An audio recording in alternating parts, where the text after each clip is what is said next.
Bonsoir tout le monde. Alors, comme vous le voyez, nous avons eu un petit souci pour enclencher ce direct et heureusement, donc bonne nouvelle, nous sommes là et parce que la soirée était très très très attendue. Et ce soir, j'ai le plaisir d'accueillir Elisabeth de Caligny. Bonsoir Elisabeth. Bonsoir Nora, bonsoir à tous. Donc merci à vous. Excusez-moi ce démarrage un petit peu sur les chapeaux de roue parce que on pensait qu'on était déjà connecté à 20h, mais c'était pas le cas. Donc je suis très très très contente maintenant que ce soit bien affiché en direct. Nous sommes bien là, il n'y a pas de souci. Je remercie toutes les personnes présentes, donc notamment Sylvie. J'avais essayé de sélectionner ton commentaire qui disait bonsoir Nora et Elisabeth. Il n'a pas été pris tout à l'heure, donc bonsoir Sylvie. On a Victor qui est parmi nous, qui nous dit « Bonsoir Claire et Elisabeth, merci pour cette vibra, vous êtes super, je ne dormirai pas comme Edgar Cayce, lumineuse soirée. » Enfin, tu nous en parles, pourquoi on a ce commentaire-là sur Edgar Cayce. On a Madeleine qui nous dit « Bonjour Nora et Elisabeth, dans ma tendre jeunesse, je fus très interpellée par les écrits d'Edgar Cayce. Vous allez sûrement me faire remonter de vieilles cellules qui furent très agréables. Merci à l'avance car je suis certaine que ce sera passionnant. » Madeleine. Sans plus attendre, commençons cette soirée sur l'Atlantide selon Edgar Cayce, si tu veux bien. Allez, c'est parti. Alors, je vais d'abord faire une petite présentation de l'homme, parce que c'est pas quelqu'un qui est inintéressant. Et pour ceux qui ne connaissent pas, mieux vaut quand même en parler un petit peu. Donc, il est né en mars 1877 aux USA, dans le Kentucky. Il est issu d'une famille de paysans. Il a une particularité. Bon, il va à l'école, évidemment, comme tous les petits Américains de l'époque, enfin presque en tout cas. Et il a une particularité, c'est qu'il a une mémoire photographique. Donc, il lit quelque chose, il s'en souvient. Et il se souvient de beaucoup de choses, mais à une rapidité totale. Et il a une autre particularité, c'est qu'il a découvert à un moment donné que s'il mettait sa tête et qu'il s'endormait sur ses bouquins, ça peut arriver, et ben, il n'avait pas besoin de les avoir lus parce que quand il se réveillait, il savait tout ce qu'il y avait dedans. C'est quand même pas mal, c'est déjà une particularité intéressante. Alors, il va faire ses petites études tranquillement, et puis il va avoir quand même un phénomène extraordinaire qui va lui arriver quand il va avoir 13 ans, il va avoir son ange qui va lui parler, ce qui est quand même assez rare, parce que ça n'arrive pas à tout le monde, mais disons que c'est bon signe pour la suite. Alors, il termine ses petites études, il ne va pas aller très loin, il ne va pas faire de grandes études, et au fond, il n'est pas très cultivé. C'est quelqu'un qui est d'une famille donc terrienne, rurale. Donc, bon, bah, les études, ça ne sert pas à grand-chose, puisqu'on reprend la terre, et puis voilà. Puis en fait, voilà, ça va s'arrêter comme ça. Il va quand même se mettre à travailler assez vite. Il va vendre des assurances. Ça, c'était la mode aussi à un moment. Il vend ses assurances, et puis ça ne lui convient pas trop. Et il va être photographe à un moment donné, assistant photographe. Ça ne va pas être son truc non plus. Mais il lui est arrivé quelque chose d'assez extraordinaire quand il est assureur. Enfin, assureur, si je puis dire, vendeur d'assurance. Il a besoin de sa voix, évidemment, pour aller colporter son produit. Et là, ça va mal se passer parce qu'il va devenir aphone. C'est-à-dire, il n'y a rien qui sort, ce qui est quand même très ennuyeux pour quelqu'un qui veut vendre quelque chose. Donc, le hasard va faire qu'il va se retrouver... Vous savez, à l'époque, il y avait des colporteurs, des gens qui faisaient des petits spectacles un peu particuliers, ou des chanteurs de rue, enfin bon, bref. Et là, il va tomber sur un hypnotiseur itinérant qui va lui dire bah, écoute, mon gars, assieds-toi là, je vais t'hypnotiser et tu vas retrouver ta voix. Effectivement, pendant la séance d'hypnose, c'est ce qui va se passer. Il va retrouver tout à fait sa voix. Sauf que quand il va se réveiller de sa transe, il n'aura plus de voix du tout. Donc, c'est un peu interloquant. Mais comme l'expérience est concluante, il va décider d'aller voir un autre hypnotiseur qui, lui, va lui suggérer de décrire sa maladie pendant l'hypnose. Alors, c'est ce qu'il va faire, mais ce qui va être très curieux pour l'hypnotiseur, c'est qu'au lieu de dire « je », en parlant de lui, j'ai mal ceci, j'ai mal cela, ou j'ai ceci, j'ai cela, il va dire « nous ». Nous avons ceci, durant toute la transe. Et il fait surtout un diagnostic parfait de sa maladie, en concluant que c'est une paralysie psychologique, qui est liée finalement au fait qu'il avait probablement pas envie de vendre des assurances, disons ça comme ça. L'hypnotiseur est très étonné et lui dit « mais tu pourrais pas faire un diagnostic pour moi ?» Il dit « bah oui, pourquoi pas ?» Et là, stupeur et tremblement pour l'hypnotiseur, c'est qu'il est très fort. Et l'hypnotiseur lui dit, écoute, ton avenir est tout tracé, mon petit gars, tu vas faire l'hypnose et tu peux même faire mieux parce que je pense que tu as de grands talents. Et Edgar Cayce n'est pas trop emballé parce que la photo, c'est pas un grand photographe, on peut dire ça comme ça, mais ça commençait à l'intéresser. Hein, il venait de rentrer dans cette catégorie de professionnels et il se disait pourquoi pas. Mais l'autre insiste, lui dit non, non, toi tu es bon, vas-y, moi je sens bien ce que tu vas faire. Et il va commencer à se lancer effectivement à faire des diagnostics pour des maladies. Donc les gens vont être très satisfaits parce qu'il est extrêmement fort. Et au fil des années, ce qui va se passer, c'est qu'il va avoir de plus en plus de clients. Les clients viennent de partout, d'Amérique surtout. Le voici, Edgar Cayce, c'est un monsieur tout ce qu'il y a de plus sérieux. Ouais. Et donc, les clients commencent à affluer un petit peu partout. Et ils sont un petit peu étonnés, c'est que quand il fait ses trans, il est endormi, il parle en dormant finalement. Alors au départ, les gens l'écoutent, et puis ensuite, on va s'apercevoir qu'il a réellement du talent. Donc il y a des bénévoles qui vont se presser autour de lui pour l'assister et prendre des notes sur tout ce qui sera dit. Et alors ces notes qui vont être conservées précieusement, ça s'appelle des lectures. Et ces lectures-là, elles vont être extrêmement nombreuses puisque Edgar Cayce va en faire un paquet, si je puis dire. Il va faire plus de 2200 lectures, je crois, et qui ont une particularité quand même, c'est que ce sont des lectures de diagnostic avec des conseils pour remédier aux maladies des gens qui viennent consulter. Mais au milieu de tout ça, vont s'introduire des notions de réincarnation. Il va dire, bah oui, vous avez été malade comme ça, parce que dans telle vie, vous êtes arrivé ceci, arrivé cela. Et au milieu de toutes ces réincarnations, il y aura au moins 700 lectures où réapparaîtront des drôles de choses, c'est-à-dire des vies antérieures en Atlantide. Et ça va être extrêmement précis, extrêmement intéressant. Donc, il va faire ça pendant une bonne vingtaine d'années. Et puis, c'est toujours plus pressant. On lui écrit du monde entier. Il n'a même pas besoin d'avoir les gens à côté de lui. Il suffit d'une lettre pour que ça se déclenche. Et il va mourir d'épuisement, en fait, le pauvre gars. Il mourra en 1945, le 3 janvier 1945, à Virginia Beach, non sans avoir fait quelque chose de bien, parce que comme il a vraiment du talent, ça va aller très haut dans les sphères sociales, et il va avoir de très généreux donateurs. Et ces généreux donateurs vont permettre à Edgar Cayce de construire un hôpital à Virginia Beach. Donc, il aura fait beaucoup de bien toute sa vie, cet homme-là. Et surtout, il aura permis à bien des gens, et à nous aujourd'hui, de comprendre que bien avant nous, bien avant que l'humanité soit décrite par la Bible ou des textes sacrés, il y a eu autre chose qui s'est passé. Et c'est ce que je vais commencer à vous raconter aujourd'hui. Ouais. Donc d'abord, l'Atlantide, qu'est-ce que c'est ? Il y a eu 3 Atlantides, en fait. 3 Atlantides différentes géographiquement. Et ces Atlantides, c'est d'abord un grand continent que Cayce décrit comme étant un continent aussi vaste que l'Europe, finalement, qui se trouve situé entre la côte de l'océan Atlantique, les côtes d'Espagne, et de l'autre côté arrivant jusqu'à la côte est des États-Unis. Il va dire également, enfin je vous le dis en guise d'introduction, il va y avoir 3 catastrophes majeures, puisque je vous ai parlé de 3 Atlantides. Une à peu près en moins 50 000 avant Jésus-Christ, une vers 28 000 avant Jésus-Christ, et la dernière vers 9 600 avant Jésus-Christ.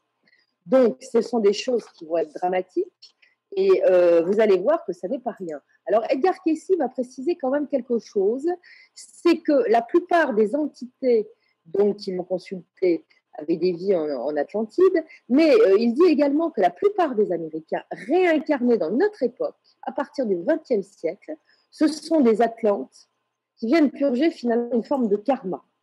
Et ces gens-là ont plutôt une propension à l'extrémisme, de grande capacité, notamment pour tout ce qui est technologique, et elles sont toutes détentrices d'un karma individuel, voire un karma de groupe, qu'il faut vraiment purger dans cette vie qui recommence au XXe siècle.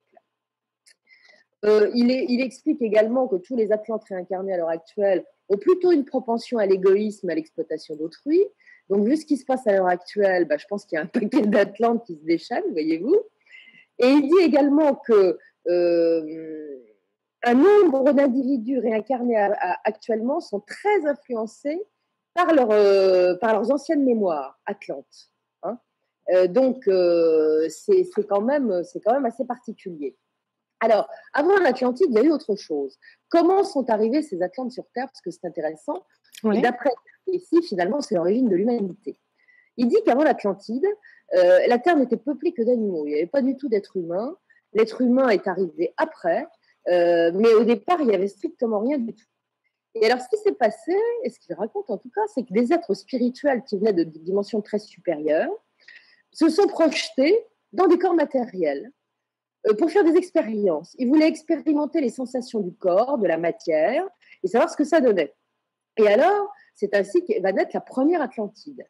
Alors, il va y avoir des êtres qui vont vraiment rentrer dans la matière, et quand ils vont découvrir ce qu'est la sensation du corps, bah, ils vont en profiter, en abuser, puisque c'est surtout les plaisirs physiques charnels qui les intéressent, pour la plus grande part d'entre eux. D'autres vont rester un petit peu différents, puisqu'ils vont toujours suivre les lois spirituelles du Créateur. Mais bon, disons que majoritairement, la population atlante est plutôt portée sur le matérialisme et les plaisirs. Et à cette époque-là également, de tout début de la première Atlantide, les êtres, semble-t-il, avaient les deux sexes, c'est-à-dire ils étaient mâles et femelles. Et là, il va y avoir une séparation et une distinction, on sera mâle ou femelle, mais on ne sera pas les deux. Hein. Et c'est dans cette première Atlantide que le phénomène s'est passé. Et alors, cette Atlantide qui va naître, n'a vraiment pas ça ne va pas vraiment être un paradis, puisqu'on a des animaux qui sont absolument gigantesques, on est encore dans des temps dinosauriens et compagnie, et on va avoir également des conflits qui vont naître assez vite. Les Atlantes ne sont pas des calmes, donc ils se disputent un petit peu avec ceux qui veulent rester spirituels. Eux, ceux qui sont incarnés vraiment dans la matière et qui profitent de la vie, vont très vite perdre également la capacité de remonter en conscience dans les sphères supérieures, alors que ceux qui sont restés un petit peu spirituels vont pouvoir continuer. Donc, il va se créer, si vous voulez, des choses un petit peu, des tensions, des choses qui ne vont pas être très bien. Et ça va s'aggraver dans le temps. Ça va s'aggraver dans le temps parce que ces êtres foncièrement matérialistes, que sont les Atlantes qui sont tombés dans le côté sensuel et dans les plaisirs, vont comprendre qu'ils sont désormais prisonniers de leur corps charnel, qu'ils ne peuvent plus avoir accès aux dimensions supérieures, et qu'ils vont ensuite se rendre compte qu'ils peuvent exploiter autrui. Et ils vont faire quelque chose d'absolument affreux, c'est qu'ils vont s'accoupler avec des animaux. Donc ça va donner naissance à des hybrides mal foutus, qui vont complètement asservir, qui vont mettre en esclavage. Et ça va durer pendant des milliers d'années. Et ces êtres-là, on les appelle des choses. C'est ce que Edgar Cayce dit, on les appelait des choses. C'était comme des automates. Ils n'avaient aux yeux de ces Atlantes-là, qui étaient vraiment tombés dans la matière la plus perverse, ils n'avaient aucun intérêt. Ce n'étaient pas des êtres vivants, c'était des choses. Et ces choses-là, on les traitait n'importe comment. Et comme ces Atlantes désagréables étaient plutôt en proie à la haine, au mépris, à l'égoïsme, à la violence et même au meurtre, imaginez ce que ça a pu donner. Donc, ce n'est pas joli, finalement, cette Atlantide. Alors, sur cette Atlantide, vous avez 5 nations originelles de toutes les couleurs. Vous avez les jaunes, les blancs, les noirs, les... Qu'est-ce qu'il y a d'autre en termes de couleurs? J'ai envie de te dire les gris. Non, les métis et surtout la race rouge. La race rouge sont les Amérindiens, vous voyez.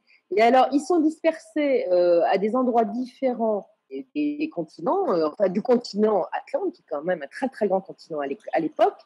Et bon, la civilisation terrienne, bien matérialiste, va se développer. Alors, comme ils ont des capacités, évidemment, et des mémoires qui font qu'ils ont des connaissances, ils vont pouvoir développer une technologie quand même extrêmement intéressante. Et cette technologie va amener à avoir tant au niveau des connaissances que ce que nous avons à l'heure actuelle. Ils savent faire beaucoup de choses. Mais ça ne va pas le faire. Ça ne va pas le faire parce que à un moment, ils ont l'énergie du cristal aussi, mais ça, j'en parlerai plus dans la deuxième Atlantide de cette énergie du cristal. Parce que tout part de là. quand ils peuvent faire voler des machines volantes, fonctionner des sous-marins, parce que ça existait aussi à l'époque, semble-t-il, d'après Casey, et faire toutes ces choses-là, eh bien, c'était à cause de cette énergie cristalline, vous voyez. Alors, il y avait des êtres de toute forme. Il y avait des petits, des grands et des très grands. Et c'était l'époque des géants. Il y avait des êtres qui faisaient entre 4 à 5 mètres quand même de haut sur l'Atlantide.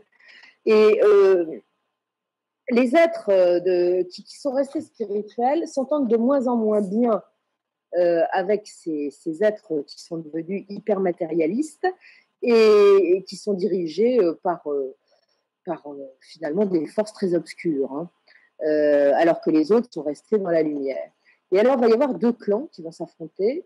Et comment dirais-je, Edgar Cayce évoque ceux qui sont rentrés dans la matière pleinement sous le nom de fils de Bélial. Et pour ceux qui sont restés fidèles aux lois du Créateur, aux lois universelles, les fils de la loi de 1.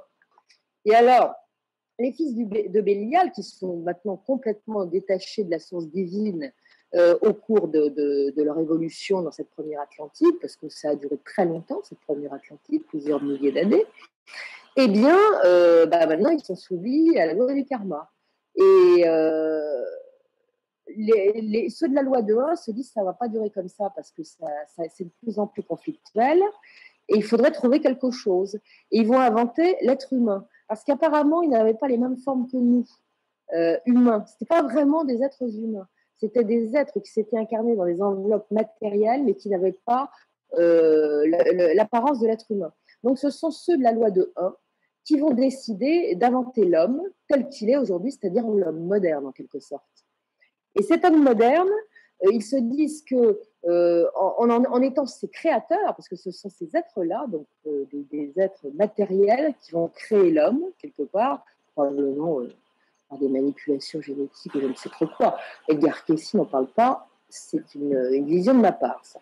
Donc ces êtres vont dans l'esprit de ces gens, ces Atlantes de la loi du 1,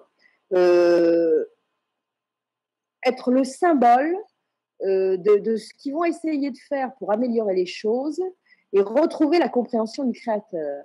Parce que, semble-t-il, le Créateur est fâché de voir ce qui s'est passé pour certaines de ces créations. Oui, il y a Tim Belin qui nous dit en fait, les Atlantes, c'est pas l'image qu'on s'en faisait, du tout, du tout. Ah non, c'est pas le paradis, les Atlantes. Moi, j'ai toujours pensé, avant de lire Casey, que c'était des gentils. Et puis, en fait, pas du tout. On a un côté idyllique des Atlantes, des êtres spirituels et tout. Il y a une partie spirituelle, mais il y en a qui ne sont pas gentils du tout, hein. Alors, les Atlantes avaient cette particularité dans cette première Atlantide, c'est de vivre très vieux. C'est bon. Ils pouvaient vivre plusieurs centaines d'années, mais également jusqu'à 1000 ans. Et ça, on retrouve ça dans différents textes sacrés. J'ai perdu l'image. On se voit?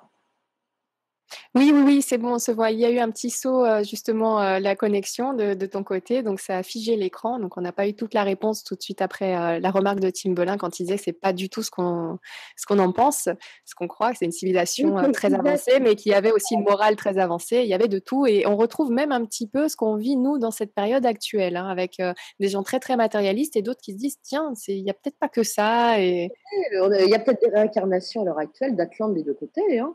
Parce qu'il y avait les bons et les méchants. On est rentré dans la dualité. N'oublions pas que l'entrée dans la matière, c'est la dualité. Et l'Atlantide, c'est la dualité. Et c'est les bagarres incessantes avec les catastrophes qui peuvent mettre d'ailleurs en danger la planète. Parce qu'ils ne sont pas avec le manche de la pelle, si je puis dire, pour faire péter. Ils ont quand même posé des sacrés dommages collatéraux, quand même. Donc, dans cette Atlantide qui se développe, il y a plusieurs degrés d'humanité. On vit très longtemps. Tout se passe pas trop mal. Alors, l'agriculture est très développée, ce sont les choses qui s'en occupent. Il y a tout un système d'esclavagisme. Finalement, les choses qui sont des êtres hybrides particuliers sont les esclaves. Puis il y a différentes castes qui vont se développer également, et notamment des castes de pouvoir qui sont tenues par les plus matérialistes, évidemment. Il y a des castes spirituelles également à côté, qui sont plutôt du côté des fils de la loi du vin. Et ces êtres-là ne vont pas vivre comme des familles. C'est-à-dire qu'il n'y a pas comment dirais-je, l'organisation familiale individuelle. On vit plutôt en groupe, en tribu quelque part. Hein. Et des tribus qui sont complètement... Il n'y a pas de groupes familiaux à l'intérieur de ces groupes-là. C'est assez particulier. Et Casey va dire les fils de Bélial, parce qu'il y avait deux clans qui se sont opposés évidemment dès le départ, donc on ne se mélangeait pas. Et il va dire les fils de Bélial vont se mélanger avec les filles de la loi de 1 et les dévoyer. Alors là, on est vraiment dans le coup des Elohim qui sont descendus et qui sont venus séduire les humaines, quoi, finalement. Ça relève à peu près de la même façon. Donc, ils vont pervertir ces âmes-là, qui étaient assez pures. Et on a retrouvé dans les manuscrits de la mer morte, il y a quelques années, des textes qui disent qu'il était question, effectivement, d'une opposition au tout début de l'humanité entre les fils de la lumière et les fils des ténèbres. Et donc, je crois que c'est à peu près ça ce que je voulais dire. Enfin, ce qu'a retranscrit Casey, c'était en fait, c'est la source de nos textes sacrés qu'on trouve partout, hein, avec la chute dans la matière, les bons, les méchants. Et alors, donc, les choses vont être les esclaves les plus bas, va y avoir plusieurs degrés, et ceux de la loi du 1, à un moment donné, vont dire que ça suffit, qu'il faut arrêter de traiter ces êtres comme des esclaves, que ce sont des expériences malheureuses, mais ces gens-là sont des êtres quand même qui sont issus d'eux-mêmes, quoi, finalement, puisque ce sont des rapports sexuels qui ont donné, hybrides avec des animaux, qui ont donné ces êtres-là. Donc, il faut faire quelque chose. Et puis, les fils de Bélial aussi ont décidé d'exterminer tous les animaux de la planète, parce que ce sont des grands animaux, qui les dérangent, qui posent des problèmes dans l'agriculture, qui causent des dégâts. Donc, ils ont décidé d'anéantir tout ça. Et là, ça va être quand même un peu rude, parce qu'ils ont les technologies pour. N'oublions pas qu'ils volent avec des engins qu'on n'a même pas encore fabriqués, ce qui ressemble fort à des ovnis, je trouve, d'après les descriptions. Et ils ont des technologies d'armement qui sont quand même... bon, alors ça va faire du dégât. Donc, il va y avoir un très très gros conflit. Une réunion de crise va se tenir en moins 50 772. Edgar Cayce est d'une précision terrible et exemplaire. Et finalement, il va y avoir, il y aura aucun rapprochement possible et tout le monde va se taper sur la figure. Et malheureusement, ça va mal se terminer puisqu'avec la technologie qu'ils ont, plus l'énergie du cristal, et ils vont carrément faire péter l'Atlantide. Et on va se retrouver avec une Atlantide qui est réduite à sa plus simple expression, c'est-à-dire une Atlantide qui n'a plus que 5 îles, dont la plus importante, qui restera l'île centrale, qui est l'île de Poséidia, avec une ville magnifique, une capitale magnifique, dont tu vas nous montrer la photo, puisque je te l'ai envoyée tout à l'heure, qui est circulaire. Voilà, je pense que là, tu vas m'entendre. Il y a un petit écho quand je parle. Si tu peux me contrôler donc l'image. Voilà, c'est ça. Je la partage, voilà. Voilà la capitale de l'Atlantide. C'est très joli. Donc, selon les écrits d'Edgar Cayce, alors on prononce Edgar Cayce parce que c'est simplement la prononciation avec l'accent américain. Donc, voilà, on dit Cayce ou pas l'accent américain, mais en règle générale, on dit Edgar Cayce. Voilà. C'est comme ça qu'il est le plus connu. Et donc, selon ses écrits, ça ressemblerait à ça. C'est vraiment ce genre de schéma-là. Apparemment, ça serait ça. C'est d'après les descriptions de Casey qu'on est arrivé à ce genre de schéma. Et alors, vous trouverez quand même dans les vestiges supposés Atlantes qu'on trouve aux quatre coins du monde, souvent ces formations circulaires sur des lieux sacrés qu'on retrouve un petit peu partout en Amérique centrale, en Amérique du Sud, en Irlande également, dans l'ancienne île de Tara, dont on dit, dans les légendes dit que ça serait des Atlantes qui seraient venus s'installer là après un cataclysme. On retrouve souvent cette figure circulaire, qui est probablement à l'image de la ville perdue, de la capitale perdue, puisque ce sera perdue au final bien des milliers d'années plus tard. C'est peut-être pour ça qu'on a fait ces figures circulaires. Et récemment, j'ai posté sur mon Facebook un article où il y avait une photo. Il nous expliquait qu'une rivière s'était asséchée. C'était en Amérique du Sud que ça se passait, je crois. Et on voyait nettement des pierres, comment dirais-je, qui avaient été taillées, et on voit toujours ce côté circulaire. Je crois que c'est propre aux Atlantes, hein, et c'est peut-être, je vous dis, ça c'est une idée de ma part, mais c'est peut-être en souvenir de cette grande ville de Poséidia, qui était la capitale de l'Atlantide. Alors, donc après ce premier désastre, il va y avoir une deuxième Atlantide qui va naître, donc réduite avec ses 5 îles, et la vie va reprendre petit à petit. Et on va poursuivre. Alors là, ça va être l'époque de sciences, de développement scientifique majeur. C'est-à-dire qu'on est carrément dans le développement de tout ce qui est avion, confort de vie qu'il n'y avait pas forcément dans la première Atlantide. On est très fort sur toutes les communications et on expérimente également certaines énergies. Alors l'énergie qui est liée au cristal, mais c'est assez particulier, ces types d'énergie extrêmement puissants que décrit Edgar Cayce, parce qu'on pourrait penser à l'énergie nucléaire, mais également on peut penser à l'exploitation de l'énergie libre. Parfois, ça se mélange dans les indications, on a tendance à penser que c'est un petit peu les deux. Mais à mon avis, il y avait les deux. Voilà, faisons simple.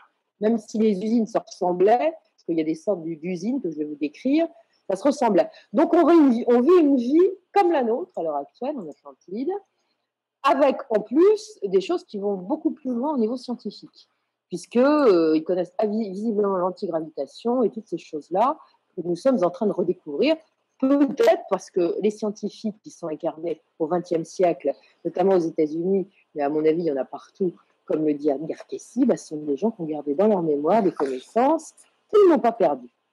Alors, cette prodigieuse énergie du cristal, ça va se faire avec des cristaux qui sont extrêmement puissants et qui sont très grands. Et alors, Cayce va appeler ça la pierre de feu, qu'on appelle également la pierre Tuaoi. Et cette pierre, il va en parler dans de nombreuses lectures.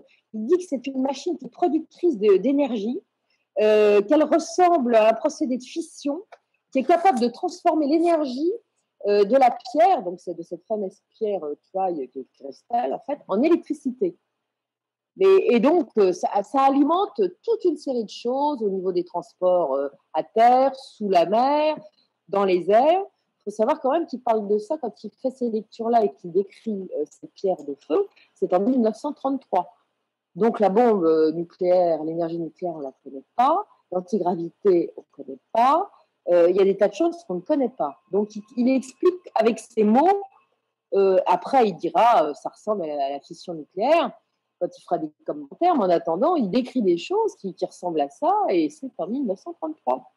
Alors, il explique également que cette pierre de feu était gardée. Alors, il y en avait une grande dans l'île principale. Elle était gardée, elle était contenue dans un bâtiment qui était isolé, évidemment, parce qu'il y avait des radiations, par des pierres qui sont non conductrices. C'était vraiment fermé. Que le dessus du bâtiment était ovale et qu'il y avait un dôme. Alors, tiens, ça nous rappelle quelque chose, les centrales nucléaires, ça ressemble un peu à ça. Sauf que ça ne peut pas être une centrale nucléaire parce que le dôme pouvait se déplacer sur des sortes de rails qui permettaient à ce moment-là au cristal d'absorber l'activité des étoiles et l'énergie des étoiles et des éléments captés dans l'atmosphère. Alors là, on tombe dans l'énergie libre. On va chercher l'énergie du cosmos. Donc, c'est plus pareil. Donc, c'est assez particulier. Alors, il dit que ces énergies étaient captées par la pointe du cône. Alors, ces immenses cristaux, ça faisait plusieurs mètres de haut, c'était gigantesque, avaient 6 facettes. Et il évoquait donc la concentration de l'énergie au sommet de ce cristal. Et ensuite, c'était renvoyé cette énergie qui était captée à tout un réseau de machines. Et ça faisait fonctionner le tout. Donc, je pense que c'est de l'énergie libre qui se dispensait. Il devait y avoir tout un réseau au travers de la planète, parce qu'à mon avis, je ne pense pas qu'il n'y avait que ça qu'en Atlantide. Je m'avance peut-être un peu, mais vu certaines choses que j'ai entendu dire, à mon avis, il y en avait un petit peu partout. Il devait y avoir tout un réseau qui fonctionnait de cette façon-là dans des temps antédiluvien. Et quand je dis antédiluvien, je sais de quoi je parle. Ça ressemble aux idées qu'avait Nikola Tesla et cette tour d'énergie qu'il avait voulu créer. Je suis convaincue que après avoir lu que Tesla était un atome de génie réincarné, ça j'en suis absolument convaincue. Et je crois que j'aurai l'occasion de vous en reparler dans pas longtemps de cette histoire-là. Et donc, ça ressemblait à une centrale d'énergie libre, et il y en avait un petit peu partout sur le territoire. Et ça permettait également de guérir. C'est-à-dire que cette énergie permettait la guérison des malades. Alors, comme Casey n'avait pas vraiment de point de comparaison, il dit bah, c'est comme les rayons X qui guérissent les gens. Il faut savoir qu'à l'époque, on guérissait à tour de bras les cancers aux rayons X et on y allait un peu fort des fois, ce qui n'arrangeait pas forcément l'état des patients. Enfin bon. Et alors, cette énergie libre, enfin cette énergie du cristal, avait également une propriété phénoménale, celle de faire rajeunir le corps. Alors, j'aimerais bien qu'on la retrouve, celle-là. Pas mal, ouais. Un grand bien. Alors, il nous disait donc de cette pierre que c'était un grand verre cylindrique taillé en facettes, donc un cristal, mais que ce n'est pas le cristal tel qu'on le connaît maintenant. C'était cette première génération de cristal d'une extrême pureté qui a fait des capacités que les cristaux qui ont suivi dans le temps sur la planète n'ont plus. Et que ces cristals-là existent encore, mais à mon avis, ils sont sous l'eau ou bien cachés. Hein. Voilà. Alors, ils disent que cette technologie, elle a été décrite. Elle a été décrite dans des archives qui sont dispersées dans le monde.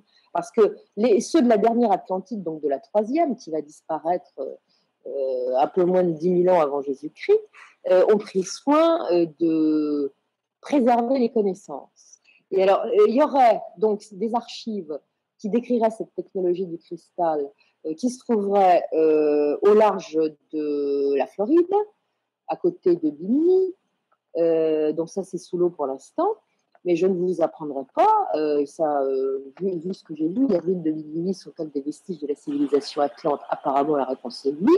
Ça, c'est la question qui avait été posée par Bruno Ovni et des robots. Et donc, ça se trouvera à cet endroit-là. Il faut savoir que dans ce secteur des Bahamas, qui est quand même le triangle des Bermudes, il se passe quand même de drôles de choses. Et si j'ai bonne mémoire, on n'a pas fini de retrouver un certain nombre de choses à cet endroit-là.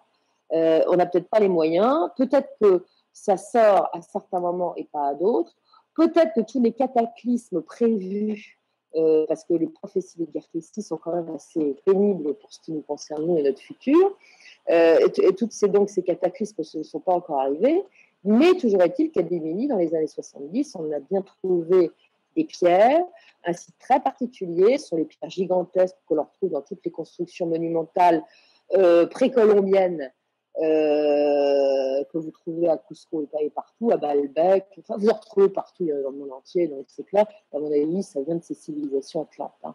Parce qu'on a construit après les Mayas, les Aztèques, et tous ces gens-là ont construit sur ces bases-là, y compris le temple de Baalbek, hein, qui a été construit beaucoup plus tard, il a été construit sur ces bases de pierres cyclopéennes. Et je pense que ça vient de cette culture atlante, puisqu'on a perdu la mémoire. On ne sait pas qui a construit ça. Hein, mais ça a bien été construit. Alors donc, il y aurait ces archives concernant cette technologie du cristal qui se trouveraient sous l'eau, près de Bimini, parce que ça serait l'emplacement de l'ancienne capitale, Poséidia, dont je parlais tout à l'heure.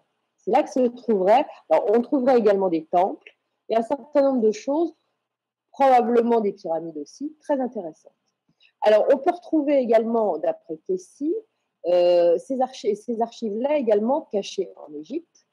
Et ça, on en parlera tout à l'heure, mais vous voyez à peu près où ça peut se trouver, mais je vais revenir sur le sujet tout à l'heure. Ainsi que le Yucatan. Le Yucatan, c'est en Amérique centrale. Et Casey a rajouté quelque chose, il a dit, pour ce qui concerne les archives du Yucatan, il y a une emblème. Alors, l'emblème, qu'est-ce que ça veut bien dire? Est-ce que c'est un dessin, une gravure, une sculpture? On n'en sait rien du tout. Et il dit que ces archives-là du Yucatan vont être retrouvées au XXe siècle et seront transportées dans les musées américains. Et notamment, il cite le muséum de Pennsylvanie, de Washington ou de Chicago. Il dit ça en 1933. Est-ce qu'on a retrouvé ces choses-là depuis? Est-ce que ça a été transporté dans les musées?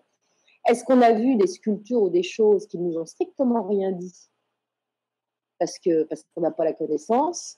On n'en sait rien du tout. Mais en tout cas, ces artefacts-là semblent exister. Alors, les Atlantes ont connu une grande prospérité. Parce qu'évidemment, quand vous avez le confort moderne, tout va bien. Vous vivez bien, l'agriculture était au point, les esclaves travaillaient fort bien, les pauvres choses travaillaient fort bien. Et puis, ça va encore se compliquer parce que vont revenir les mêmes problèmes. C'est que ils veulent maintenant, ces fils de Bélial, qui sont donc extrêmement les êtres de pouvoir de l'Atlantide, expérimenter la capacité du cristal pour expérimenter la destruction, les pouvoirs de destruction du cristal. Donc, ils vont créer des armes extrêmement énergétiques, je suppose des lasers ultra puissants ou des trucs encore pires, et ils veulent, pour affirmer leur puissance, mais sur la planète entière. Et là, évidemment, les fils de la loi du 1, ils ne sont pas d'accord. Ils disent, attendez, on a déjà tout cassé une fois, on ne va pas recommencer. Nous vivons en paix, on a tout le confort, soyons respectueux de ce que nous avons et arrêtez. Et alors, évidemment, ça va commencer à monter. Il va y avoir à nouveau des révoltes, des conflits, des soulèvements. Ça ne va pas trop dégénérer puisque ces armes sont construites mais ne seront pas utilisées. Il va y avoir un second soulèvement d'après Casey en moins 28 000 avant Jésus-Christ. Et ça va tellement être dur que certains Atlantes vont se dire qu'il ne faut pas qu'on reste là. Alors, ce deuxième soulèvement, il a trait aux conflits sociaux. Parce qu'à nouveau, les fils de Bélial ont décidé de s'en prendre aux travailleurs de basse caste, qui sont donc les choses, qu'on considère comme des robots. En fait, les fils de la loi du 1 avaient décidé de les émanciper et de faire en sorte, puisqu'ils avaient une intelligence basique et qu'ils n'étaient pas cultivés et qu'ils n'avaient pas d'éducation spirituelle, les fils de la loi du 1 avaient décidé de les élever et de les élever à une condition humaine, une condition respectable, où ils pourraient, comme tous les autres citoyens, se retrouver dans l'égalité. Alors évidemment, les fils de Bélial, eux, ça leur coûtait rien, cette manœuvre-là. Ils pouvaient se défouler sur eux, les violer, faire ce qu'ils voulaient quand ils en avaient envie. Donc, c'était pas trop dans leurs idées. Donc, il va y avoir des conflits, il va y avoir des révoltes, il va y avoir des choses quand même assez difficiles, à tel point que certains Atlantes vont commencer à émigrer. C'est les premières immigrations d'Atlante hors de ce qui reste du continent Atlante. Hein. Donc, il y en a qui vont partir notamment aux États-Unis sur des territoires qui sont décrits par Casey comme étant le Nevada, le Colorado. Il y en a qui vont partir également au Pérou, au Nouveau-Mexique, en Amérique centrale et dans le Yucatan. Donc, première vague d'émigration. Les enfants de la loi du 1 ne vont pas céder. Ils vont continuer à dire que ce n'est pas possible d'asservir les gens. Il faut savoir que les êtres de la loi du 1 étaient restés directement en rapport avec les dimensions supérieures. Ils avaient encore leur pouvoir surnaturel, ce que n'avaient plus non plus, et qui avaient complètement perdu les fils de Bélial, qui en étaient jaloux, voyez-vous. Et donc, ils avaient la capacité encore d'aller dans les espaces quadridimensionnels, voire au-delà. Et donc, ça va créer beaucoup de choses. Les choses vont se maintenir un moment parce que ceux de la loi du 1 méditaient et priaient beaucoup. Donc, ces formes de pensée qui étaient extrêmement puissantes de la part de ces êtres-là calmaient le jeu et les ardeurs de l'ombre. Mais à un moment, ça ne va plus le faire. Et à partir du moment où les conflits vont évoluer concernant la protection de ces esclaves, ces choses que l'on considérait, je crois qu'on les considérait comme des robots, voire même comme des animaux familiers. Et je crois qu'une vache n'avait pas plus d'intérêt aux yeux des fils de Bélial qu'autre chose. Donc, ça va mal se terminer, il va y avoir à nouveau des guerres, ça va dégénérer gravement, et là, on va utiliser la force destructrice, celle du cristal, ça va être le chaos total, une énorme catastrophe, bien pire que la première, puisque ce qui a été employé est nettement plus puissant. Ça va complètement déstabiliser même la planète entière. Il va y avoir des tsunamis, des tremblements de terre, des éruptions massives et tout ça. Et il va ne plus rester à la sortie qu'une seule île, qui est cette fameuse île de Poséidia. Tout le reste a disparu, s'est enfoncé dans les flots. Alors, ça va quand même perdurer, puisqu'il va y avoir des gens qui vont rester sur Poséidia, mais les choses ne sont plus les mêmes. Faut savoir, et je vous l'ai dit tout à l'heure, que des Atlantes avaient déjà émigré sur d'autres terres, dans d'autres nations, et là, ça va continuer. Parce que pour les gens de la loi du 1, notamment, c'est trop difficile ce qui s'y passe. Le territoire est nettement réduit aussi, donc on ne peut plus être les uns sur les autres. Donc ils vont partir ailleurs, ils vont partir beaucoup aux USA, en Amérique du Sud, en Amérique centrale. Ils vont également partir sur les côtes françaises, et Kessy va évoquer la ville de Calais. C'est-à-dire qu'ils vont ils vont aller sur les côtes françaises, beaucoup dans les Pyrénées, et ça on le sait, on dit souvent que les Basques sont des descendants d'Atlante, et ils vont aller à Calais. Ils vont aller. Alors moi je parlais tout à l'heure de l'Irlande et de l'île de Tara. À mon avis, ils sont partis là, même si Casey ne mentionne pas. Je pense ils ont commencé à partir sur tout le tour de l'Atlantique Nord, voyez-vous. Ils vont partir également en Espagne. Ils vont partir en Afrique. Ils vont partir au Portugal, et surtout ils vont commencer à partir en Égypte. C'est pendant cette période de la seconde Atlantide, de la troisième Atlantide, du début de la troisième Atlantide, qu'il va y avoir un exode massif des Atlantes lumineux, si je puis dire, pour fuir cette Atlantide qui reste et qui est toujours aux mains majoritairement des fils de Bélial. Donc, ceux qui vont partir en Amérique du Sud vont se métisser avec les autochtones, qui sont les rescapés de la Lémurie. Ce sont des Amérindiens, comme vous le savez, parce que maintenant tout ça s'est mélangé, mais ce sont les ancêtres des Amérindiens.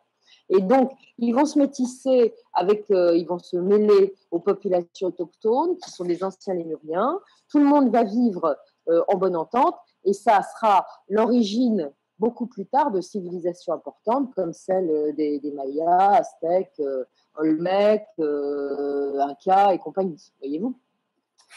Et on va retrouver ces pierres circulaires, d'ailleurs, qui étaient probablement importées de cette culture atlante dans beaucoup de constructions nord- et sud-américaines. On va retrouver également des traces de ces circulaires. Je ne sais pas si vous avez entendu parler d'un monticule qui est une sorte de... C'est un serpent enroulé, ça se trouve dans l'Ohio, et ça fait 410 mètres de long. C'est une sorte de serpent énorme qui est construit dans la nature, et c'est un truc très très ancien.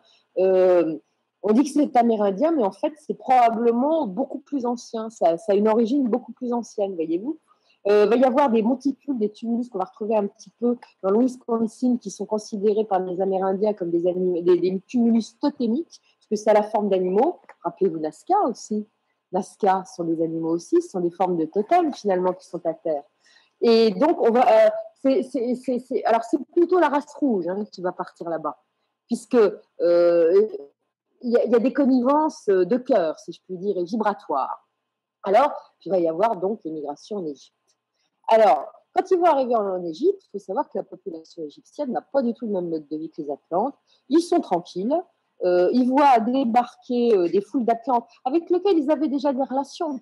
Parce que les Atlantes se baladaient quand même pas mal en Méditerranée. C'était les peuples de la mer. Ils allaient aux quatre coins, probablement pour commercer, mais également pour la découverte et tout. Mais là, ils vont vraiment arriver en masse et ils vont venir s'installer chez eux. Alors, les Égyptiens trouvent ça très bien, mais en même temps, alors la connaissance scientifique, le confort, ils vont découvrir des tas de choses qu'ils ne connaissaient pas. Il y a quand même ce qui vient s'installer chez eux, il y a un bon niveau spirituel, mais c'est quand même des modes sociaux extrêmement différents. Et alors là, ils ne sont pas très, très enthousiastes, les Égyptiens au départ. Ils disent que, bon, c'est quand même problématique qu'on vienne s'installer comme ça chez eux, qu'on leur impose des choses et tout ça. Alors, ils ont déjà eu des envahisseurs, si je puis dire. Ils vont avoir un bonhomme qui arrive du Caucase avec à la tête de tribus. Alors, le Caucase, alors là, ce sont des blonds aux yeux bleus qui débarquent de cet empire caucasien, avec à leur tête un chef qui deviendra le grand prêtre Rata. Alors, Rata, c'est pas n'importe qui parce que ça va être le constructeur de la grande pyramide, d'après Casey. Et Rata, il va donc être à la tête de cette horde de tribus caucasiennes, sauf qu'à un moment, il va y avoir des conflits politiques et tout, on va l'exiler, je crois qu'il va partir en Nubie. Mais comme ça tourne pas très rond et qu'on voit que c'est quelqu'un de valeur, on va le rappeler à un moment pour qu'il puisse apaiser un petit peu les foules. Alors, tout ça, c'est Edgar Cayce qui le raconte. Donc, Rata va dire que lui était venu en Égypte pour une raison bien particulière, parce qu'il considérait que l'Égypte était le centre actif des forces universelles de la nature. Il n'était pas venu par hasard, c'était déjà un initié, ce Rata, qui n'était pas un Atlante, hein, c'était un Caucasien. Et qu'elle avait aussi, que l'Égypte était aussi un centre de force spirituelle. C'était un pays stable en même temps, parce que l'Égypte était tranquille à l'époque, il n'y avait pas de soucis. Et puis, c'était très éloigné de tout cataclysme. On savait que s'il y avait cataclysme sur Terre, ça pouvait avoir une origine atlantéenne. Or, il y avait suffisamment de distance pour qu'il n'y ait pas ce souci-là. Donc, c'était bien. Il se souvenait quand même que la Lémurie, parce que dans l'histoire et dans les mémoires, on savait qu'il y avait un continent qui avait déjà disparu, puis on savait qu'il y avait eu déjà des drames en Atlantique. Donc, c'était loin. Cayce en parlant de l'Égypte, va dire aussi une chose. Il va dire que si on examine les réseaux de force à la surface de la Terre, avec une précision mathématique, on s'apercevra que l'épicentre de toutes ces forces est à un endroit bien précis de l'Égypte, à côté de la Grande Pyramide. Et voilà, il n'y a pas de hasard. La Grande Pyramide, vous allez voir comment. Alors, il va ajouter également qu'il y a des raisons mathématiques et numérologiques qui sont ajoutées aux besoins humains. Et donc, cette pyramide, elle ne va pas être construite n'importe où, ni n'importe comment. Va y avoir, faut savoir que également les Atlantes qui ont transmis leur connaissance, et ils se basaient sur le mouvement des planètes et des étoiles pour toute leur construction. Et le cosmos, c'était pour eux fondamental. Alors, donc, à un moment, ces Atlantes-là, qui sont partis de leur Atlantide, vont se dire, c'est mal barré, on a des nouvelles de Poséidia, ça va pas du tout, ils vont encore se mettre sur la figure, et ce coup-là, ça va être le jackpot final. Et le jackpot final, c'est un sacré problème, parce que il y a toutes nos connaissances qui vont disparaître. Et nos connaissances, il faut les préserver, parce que l'étendue de leurs connaissances destructrices va être si grave que la planète risque d'être rasée. Donc, pour les générations futures, il faut que nous préservions cette connaissance.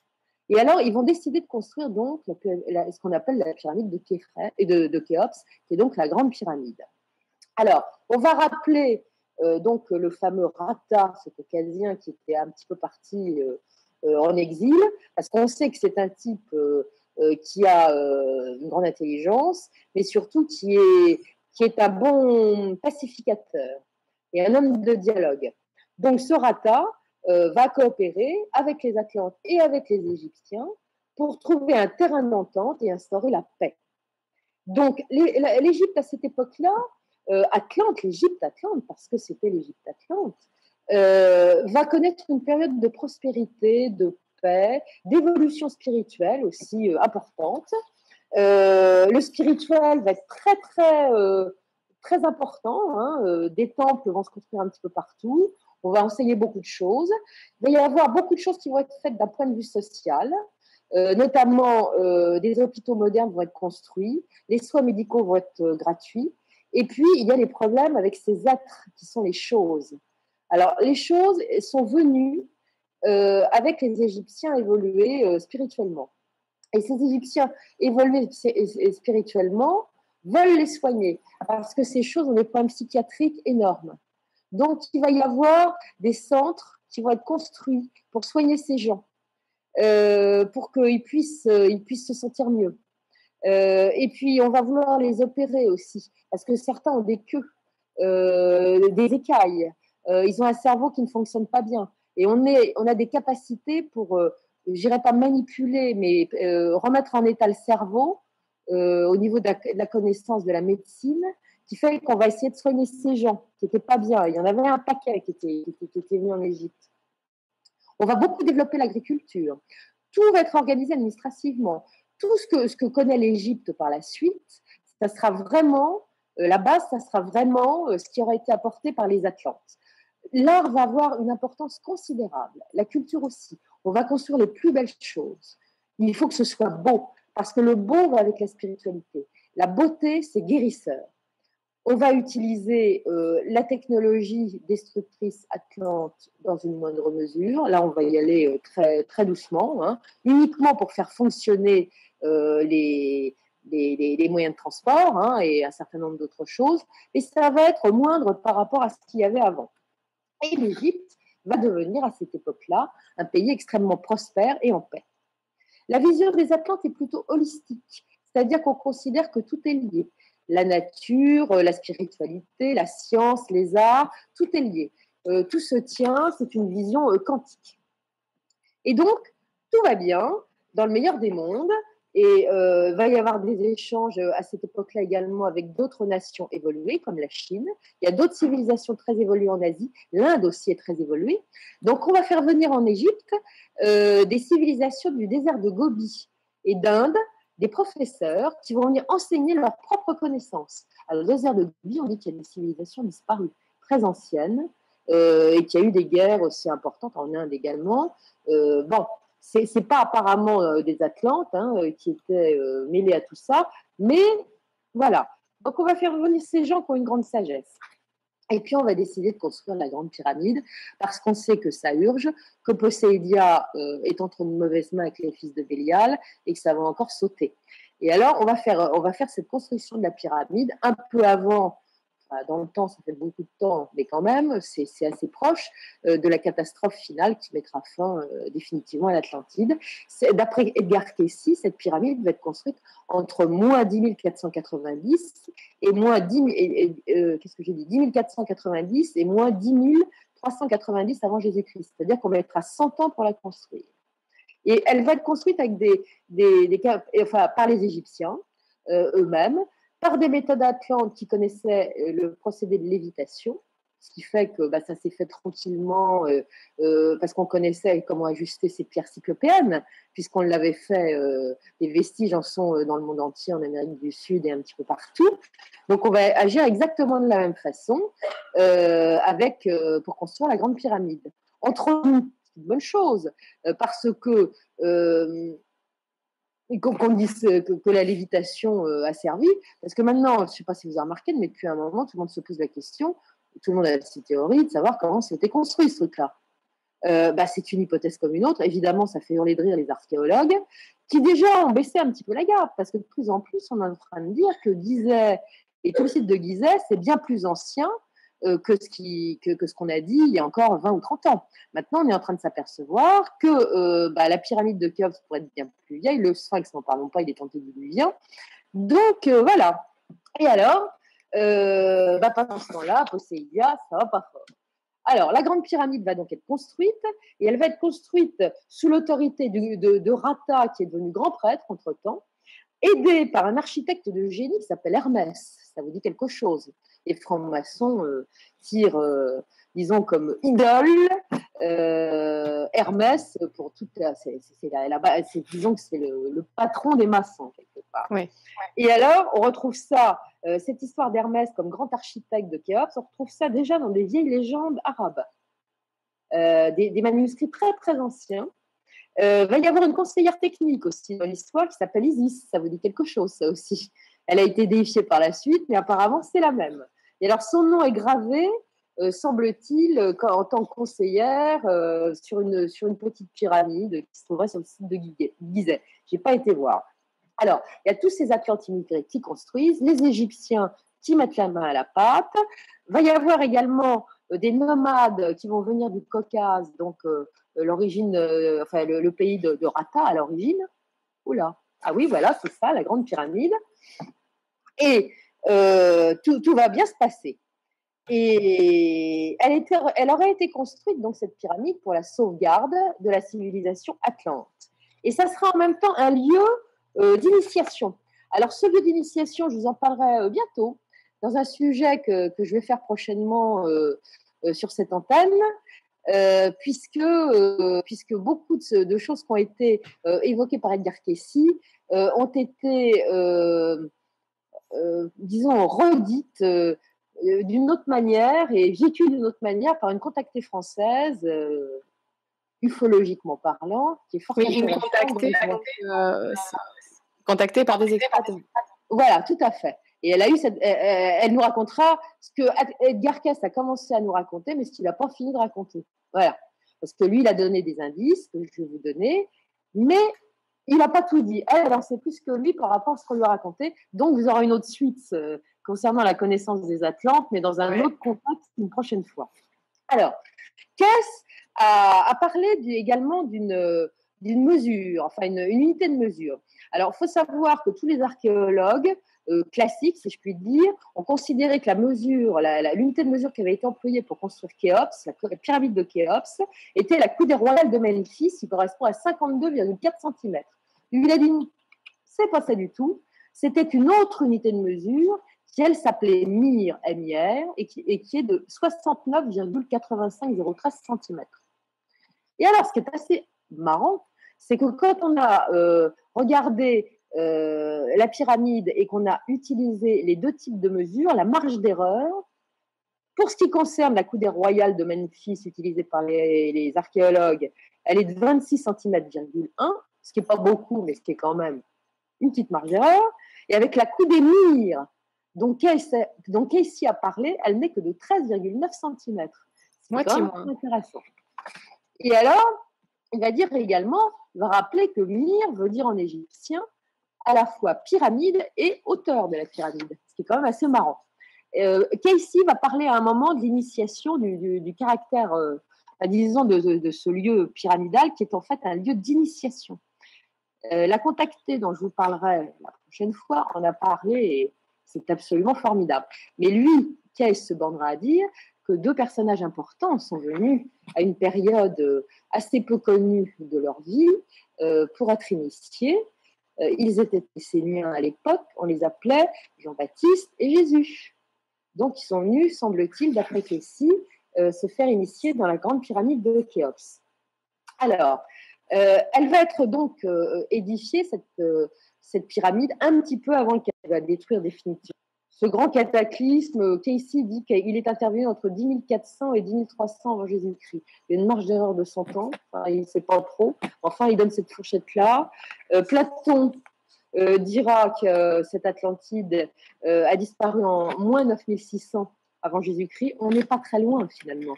On parle il y a quelques centaines d'années près, évidemment, ça fait beaucoup à l'échelle de vie humaine, mais on est quand même dans les chiffres, si je puis dire.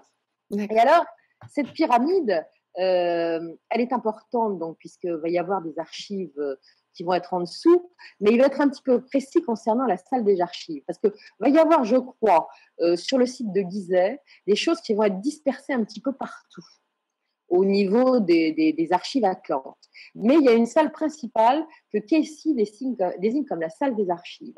Et celle-ci a été construite donc pour préserver la connaissance atlante, mais également Cayce dit qu'elle allait probablement revenir, enfin peut-être être retrouvée à peu près à notre période.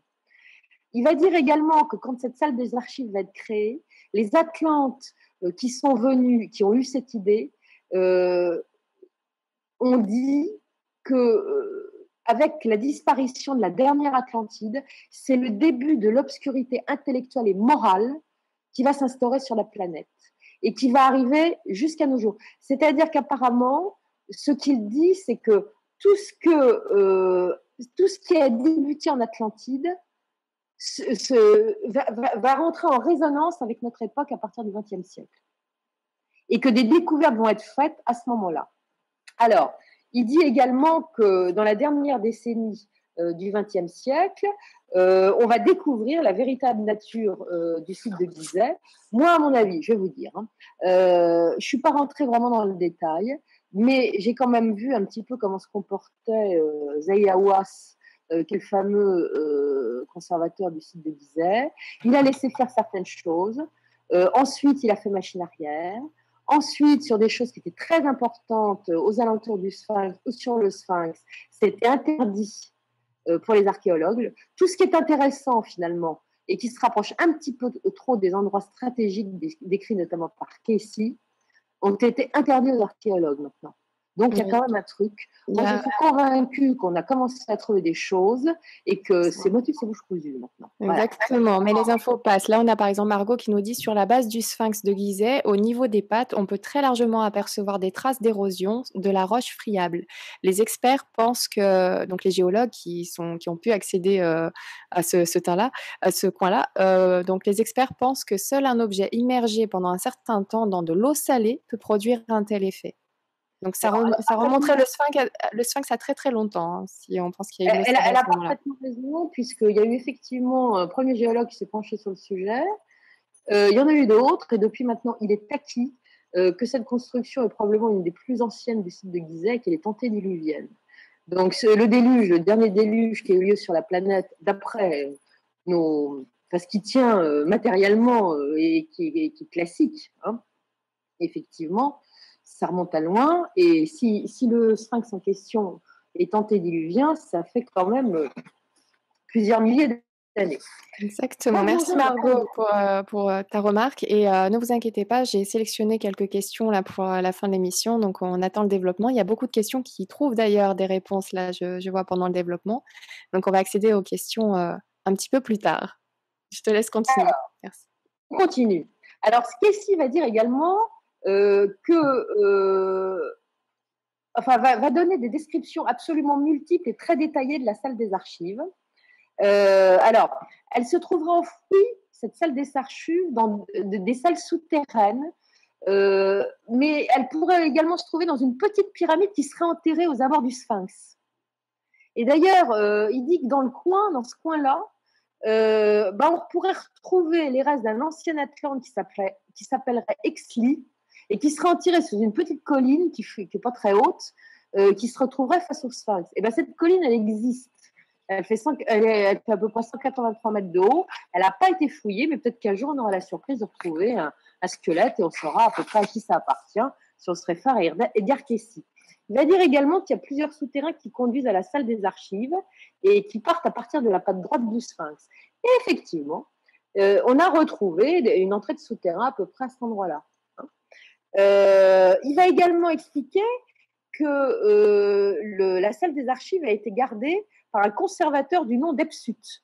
Et c'est lui qui aura apporté toutes les archives de Poséidia, qui était la dernière île qui contenait les archives atlantes, et qu'il était gardien, lui, conservateur, de cette connaissance et également de la loi sacrée du 1, c'est-à-dire de toute la loi spirituelle qui a géré les Atlantes, les bons Atlantes depuis le début.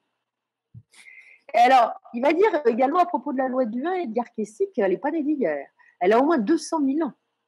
C'est-à-dire que c'est une loi qui est vraiment antédiluvienne pour le coup. Et alors, il va dire également que alors, je vais vous lire ce qu'il dit concernant la salle des archives. Les archives de l'Atlantide, depuis le commencement du temps, où l'esprit prit forme et commença à descendre sur la Terre. Avec le développement des peuples durant leur séjour sur ce continent, avec les premières destructions, des changements qui survinrent, avec l'histoire aussi de toutes les nations de la Terre et de leurs activités, de ce qu'il devient nécessaire de faire avant la destruction finale de l'Atlantide et la construction de la pyramide de l'initiation. Tout cela avec les noms des individus, des lieux, avec les dates et les raisons de tout, ainsi que les prophéties concernant la date et les temps où les archives racontant la catastrophe de l'Atlantide seront à nouveau ouvertes, car avec le changement des temps, elles doivent ressurgir à nouveau. Alors, ça veut dire ce que ça veut dire. Alors, il donne une localisation quand même assez précise. Il dit que cette salle des archives qui est enfouie, vraisemblablement dans une salle souterraine et peut-être dans une petite pyramide enterrée, se trouverait au moment où le soleil s'élève, au-dessus des eaux, donc au-dessus du Nil, à la limite de la ligne d'ombre ou de lumière, et elle tomberait entre les pattes du Sphinx qui a été mis là comme une sentinelle, un gardien du sol. Alors, on pourra rentrer, et on est peut-être déjà rentré dedans, on pourra venir dans les chambres au XXe siècle, on trouvera tout ça. Et ça, c'est déjà passé, mais à mon avis, ça a été trouvé, mais on ne l'a pas dit. Et tous ces souterrains qui mènent à ces endroits où il y a des vestiges atlantes partent donc de cette patte droite du Sphinx. Et dit que quand les temps seront accomplis et qu'on aura vu se produire les grands changements dans l'expérience de l'homme sur la Terre, eh bien, il va se passer des choses et notamment l'information Atlante va revenir. Alors, vu ce qui est en train de se passer en ce moment au niveau climatique et ennuis en tout genre, on en est peut-être arrivé là. C'est possible. Et peut-être que Edgar Cayce, finalement, ces choses ayant débuté au XXe siècle, s'est pas trop trompé sur ce sujet-là. Alors, est-ce que ces archives existent réellement? Alors, c'est quand même marrant parce qu'il n'y a pas que Cayce qui en a parlé. Et ça, la personne dont je vais parler là, Cayce n'avait pas une éducation, une instruction suffisante pour pouvoir savoir. Enfin, dès le IVe siècle, vous avez un auteur grec qui s'appelait Jamblique qui évoquait que le sphinx marquait l'entrée de souterrain où se trouvaient des inscriptions qui mènent à des salles où se trouvent des archives de toutes les connaissances humaines. On était au IVe siècle après Jésus-Christ. Vous avez un autre auteur latin qui s'appelle Ammien Marcellin qui a dit la même chose. Donc, il y a quelque chose, c'est évident. Vous avez le Stanford Research Institute, qui est donc, c'était un institut privé américain qui a beaucoup travaillé sur le site de Gizeh en 1977, qui a fait des sondages par sonar et différentes technologies. Et effectivement, il semblerait que sous la patte droite du sphinx, il y a quelque chose. Il y aurait également quelque chose dans les profondeurs de la pyramide de Képhren, une autre chose sous la chambre du roi dans la pyramide de Khéops. Et par contre, le sphinx, c'est validé au niveau des souterrains et de la patte droite du sphinx par cet institut. Tout ce qui est indiqué ici est juste, apparemment. Alors, elles auraient été écrites, ces archives, en langue atlante et en égyptien archaïque. L'égyptien archaïque, c'est tout à fait logique. Et elles auraient été dispersées également dans 2 autres endroits de la planète, très importants. Le premier endroit étant le Yucatan, donc en Amérique centrale, dans un temple qui est le temple d'Iltar. Et le reste, comme je vous l'ai dit tout à l'heure, serait à Poseidia, donc sous les eaux de la mer des Bahamas. Il a également indiqué qu'il y avait quelques traces de la connaissance atlante qui se trouveraient dans les Pyrénées et également au Maroc. Donc, il y a eu des choses qui ont été préservées. Et quelles auraient été donc ces archives, je vous l'ai déjà dit tout à l'heure, laissées à l'attention de notre humanité. À l'heure actuelle, vous avez bien vu que ça bouge également sur le site de Gizeh. Je pense que probablement des choses ont été découvertes, tout ne l'a pas été, mais qu'un de ces 4, ça va ressortir. Alors, il y a beaucoup d'auditeurs, enfin de spectateurs qui se sont posé la question de savoir où se trouvait l'Atlantide. Est-ce qu'il y avait, est-ce que c'était sous l'eau? Alors, l'Atlantide, il y a cette chaussée de Bimini qui est effectivement troublante. Alors, évidemment, des tas de gens vont vous dire, mais non, c'est une formation naturelle. Moi, je veux bien, mais... Est-ce que ça fait partie des images que tu m'as partagées? Voilà, c'est cette belle image-là. C'est pas ce que j'ai trouvé de mieux, mais c'est difficile à trouver qui soit net. Attends, je vous fais un partage d'écran. Ça, c'est une partie des grandes pierres cyclopéennes de la chaussée de Bimini. On voit bien que c'est aligné. Et alors, je vais vous dire, cette chaussée, il y a eu sur YouTube, j'ai visionné cette chaussée. On voit en dessous comment les pierres sont supportées pour qu'elles soient égales hauteur et tout ça. C'est un travail d'orfèvre. Ce sont des gens qui avaient une technologie. C'est pas naturel, ça n'a rien de naturel, cette technologie. On a retrouvé également, alors dans les années 30, vous avez un bateau qui posait des câbles transatlantiques pour les communications, qui à un moment devait récupérer des câbles qui étaient à peu près à 3000 mètres de profondeur, qui étaient abîmés. Et quand ils ont remonté les câbles, ils ont fait des analyses pour voir où ils en étaient, ces câbles-là, et ils ont découvert qu'il y avait des particules de lave, quand ça a été examiné au microscope, qui ne pouvaient être que des laves qui avaient coulé à la surface et non pas sous la mer. Il y a également dans les années 50 des carottages qui ont été faits sur la dorsale nord-atlantique, donc en plein milieu de l'Atlantique, qui ont révélé, parce qu'on a ramené des bouts de fond d'océan, c'était à peu près à 3000 mètres aussi, qui ont révélé qu'il y avait des diatomées dans ces carottages, donc des plantes d'eau douce. Donc, ce qui veut bien dire qu'une partie au moins de la dorsale nord-atlantique a été émergée à un certain moment. Mais il y a des petites preuves un petit peu partout, vous savez. Il y a eu un drôle de truc il y a quelques années. On nous a visionné, alors moi, j'ai tendance à penser que c'est pas faux. J'ai vu passer la photo d'une pyramide sous-marine qu'on a découvert au large de la Floride, donc dans la mer des Bahamas, qui pourrait être assez proche, elle est en photo aussi, qui pourrait être assez proche de... elle est plus haute que Kefred, hein.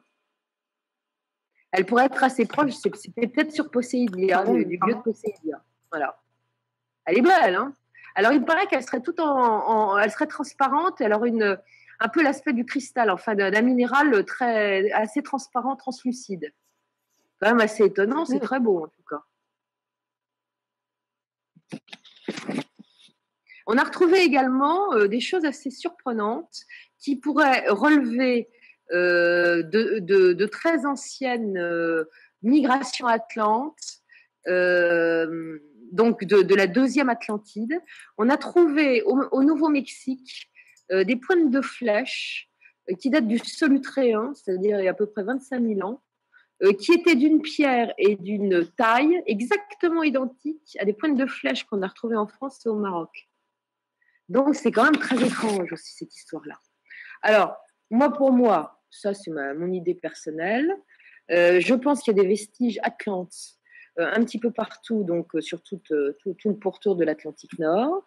Également en Méditerranée, vous savez, des civilisations comme les Étrusques, c'est peut-être des descendants de ces êtres-là, parce que la civilisation étrusque, on ne sait même pas d'où ça vient. Vous avez quand même des drôles de choses également. Je pense que toutes les civilisations mégalithiques ont une relation avec cette peuplade Atlante. Moi, j'en suis absolument convaincue, c'est mon avis personnel.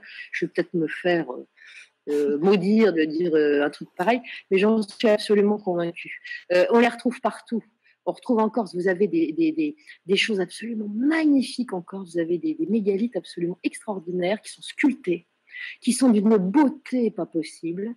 On retrouve partout, au haut des montagnes de Bolivie. Vous savez, en France, quel est l'endroit, la région où on retrouve le plus de menhirs? Vous croyez que c'est en Bretagne? Bah, pas du tout. C'est dans le Massif central. C'est en Ardèche, c'est dans les Cévennes, dans tous ces trucs-là. C'est là où il y a la plus grande concentration de pierres mégalithiques. Mais vous en avez partout. Les druides, qui faisaient si peur à monsieur l'empereur César, parce que César était terrifié par les druides et leurs capacités. Bah, ces druides, ils ont repris les traditions mégalithiques antédiluviennes. À mon avis, ils ont récupéré cette connaissance atlante. Celle de faire léviter les pierres, probablement. C'est pour ça qu'ils faisaient si peur à César. Et une humiliation druidique, ça dure 20 ans, ça durait 20 ans. Il n'y avait rien d'écrit, tout devait être dans la tête. On peut le concevoir. Quand vous avez des cataclysmes pareils qui arrivent, tout est détruit. La seule chose qui vous reste, c'est ce que vous avez dans votre crâne. Alors que les druides pouvaient écrire. À l'époque, l'écriture était connue. Ils n'écrivaient pas. Et il y avait une raison à ça, à mon avis. Donc, on retrouve ça un petit peu partout. Vous avez aux îles Canaries des pyramides à degrés que tu vas nous montrer, Nora, si tu veux bien. Alors, cette jolie pyramide se trouve sur l'île de Tenerife. Il y en avait 9 à l'origine, mais elles ont été un peu dévastées parce que les gens ont construit leur maison avec. Il en reste 6.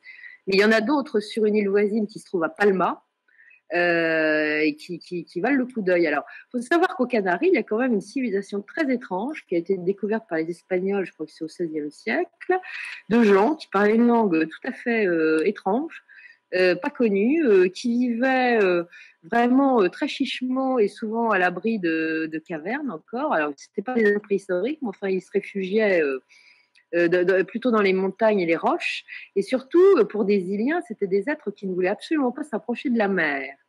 On les appelait les ganches. Et ces ganches-là, j'ai de tout lieu de penser que ce sont des rescapés bien anciens d'un déluge qui a marqué les mémoires de cette civilisation, qui a été éradiquée d'ailleurs en 2 temps 3 mouvements par les Espagnols. Il n'y a plus malheureusement à notre époque, il n'y a plus du tout de survivants, de descendants de cette catégorie de gens. Je pense que en fait, toutes ces îles de l'Atlantique qui vont des Bahamas aux Canaries en passant par les Açores, Madère, sont des vestiges d'une Atlantide enterrée, mais je pense qu'il y a plusieurs Atlantides qu'on a situées à droite et à gauche, à l'île de Santorin, au Maroc, Doggerland, au Danemark et tout ça. C'est pas l'Atlantide d'Edgar Cayce, c'est peut-être pas la vraie Atlantide, mais ce sont d'autres Atlantides parce que je suis convaincue que quand il y a eu des conflits sérieux, donc comme ceux dont je vous ai parlé tout à l'heure, des Atlantes sont partis là-bas et ont instauré leur civilisation. Et cette civilisation qu'on retrouve sur tout le pourtour de l'Atlantique Nord. Je me suis amusée à un moment, j'avais compris que les Amérindiens étaient tous de groupes sanguins hauts, comme moi d'ailleurs. Eh bien, j'ai fait une petite étude rapide à un moment en me disant qu'est-ce qui se passe autour des côtes nord-atlantiques.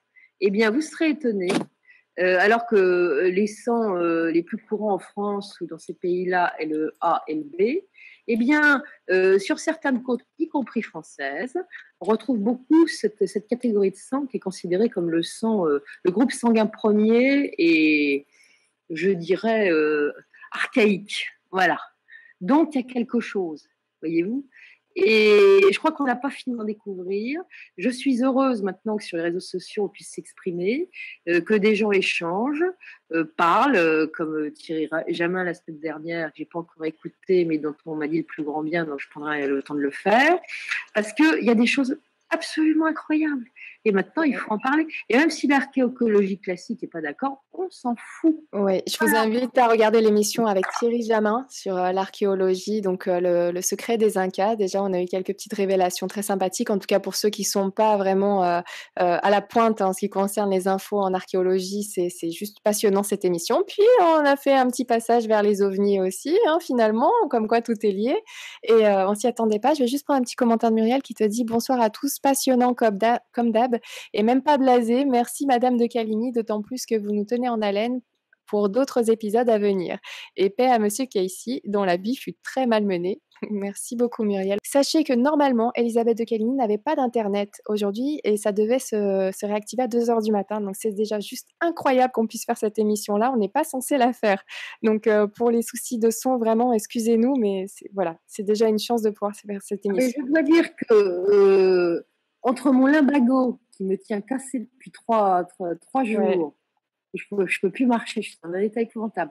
La panne Internet qui a eu lieu la nuit dernière, et je voyais le temps passer, j'ai téléphoné à Nora vers 14h30 en me disant, on fera pas cette émission, plus le début de l'émission qui commençait bizarre tout à l'heure où il n'y avait pas d'accès au direct.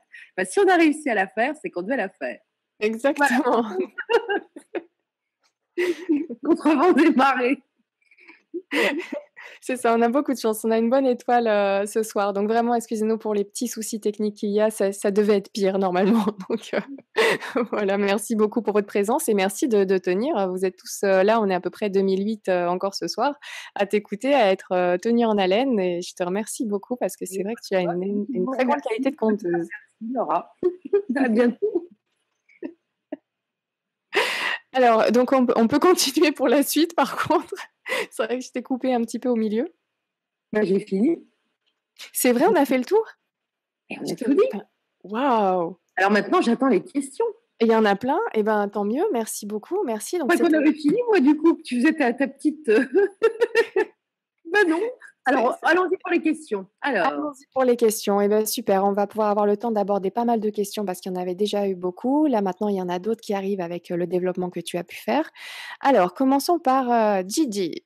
Gigi A qui nous dit « Bonsoir, comment savoir si on a vécu en Atlantide? Merci, bonne soirée à tous. » Ça, j'en sais rien du tout. J'aurais tendance à dire comment vous le sentez. Parce que quand on lit des documents qui touchent à l'Atlantide, quand on voit certaines œuvres, quand on voit certains paysages, quand on se rend dans certains endroits où il y a eu cette présence censée être une présence atlante, on peut avoir des résonances. C'est peut-être là qu'on peut s'apercevoir, au fond, qu'on a peut-être des mémoires à l'intérieur de soi qui remontent à cette époque-là.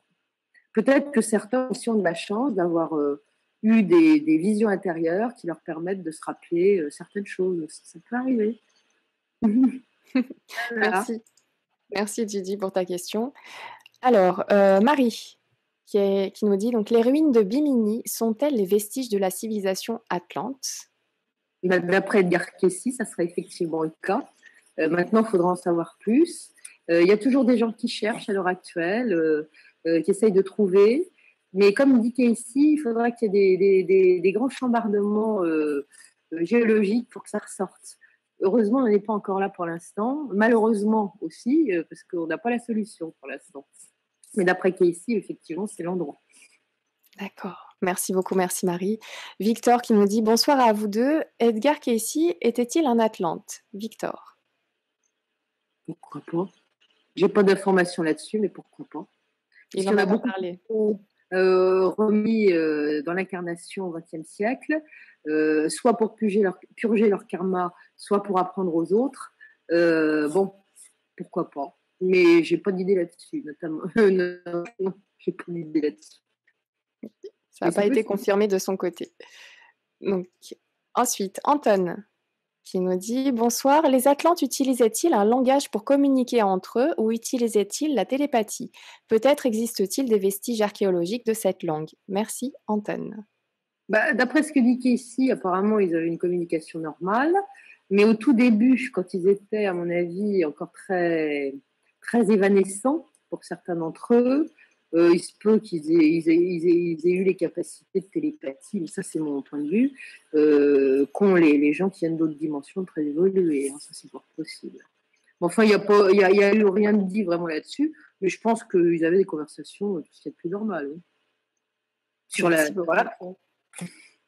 Merci Freddy qui nous dit à entendre Elisabeth parler des êtres à l'origine de l'Atlantide, je ne peux m'empêcher de faire la comparaison avec la traduction faite des tablettes sumériennes, Nibiru, les Anunnaki, et de la genèse de l'histoire de l'homme qu'elle raconte.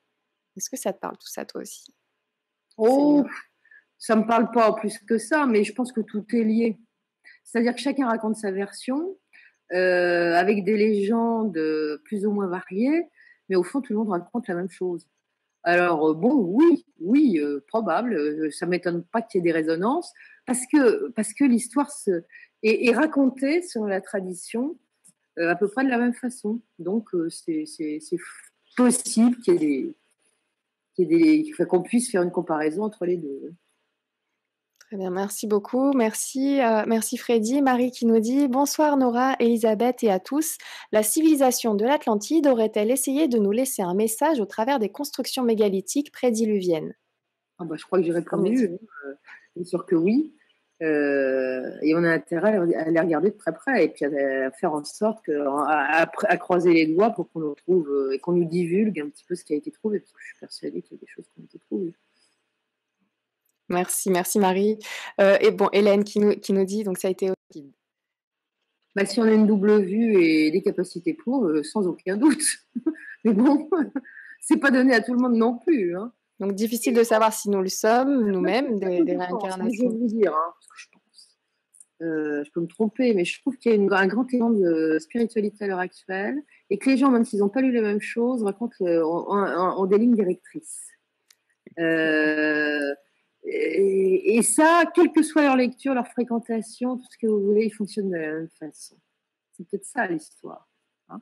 Ça vient peut-être, on est peut-être, ceux qui sont comme ça sont peut-être des descendants des gentils Atlantes qui étaient soumis à la loi du 1, confrontés aux Atlantes matérialistes, extrémistes et agressifs, qui faisaient partie des fils de Bélial. Peut-être qu'on se retrouve dans le même contexte d'entités réincarnées, qui viennent de la nuit des temps et qui s'affrontaient déjà. C'est possible. Mais je pense que quand on a autant d'atomes crochus et de visions à l'identique d'une humanité qu'on voudrait avoir, c'est pas un hasard. Parce qu'on n'a pas forcément la même culture spirituelle, ni la même culture tout court. Et pourtant, on fonctionne de la même façon. Donc, il y a un truc. Voilà. Il doit y avoir un truc. Merci beaucoup Hélène. Rhino Red qui nous dit bonsoir. Que pouvez-vous nous dire concernant la chambre secrète du Sphinx? Donc peut-être nous dire de plus. Cette salle des archives, pensez-vous qu'elle a déjà été trouvée et voire même pillée? Je vais vous faire un partage sur le Sphinx. J'avais pas fait tout à l'heure. Je pense pas qu'elle ait été pillée. Qu'elle ait peut-être été trouvée, c'est fort possible. Mais je pense qu'elle a un accès tout à fait particulier et qu'elle est bien gardée.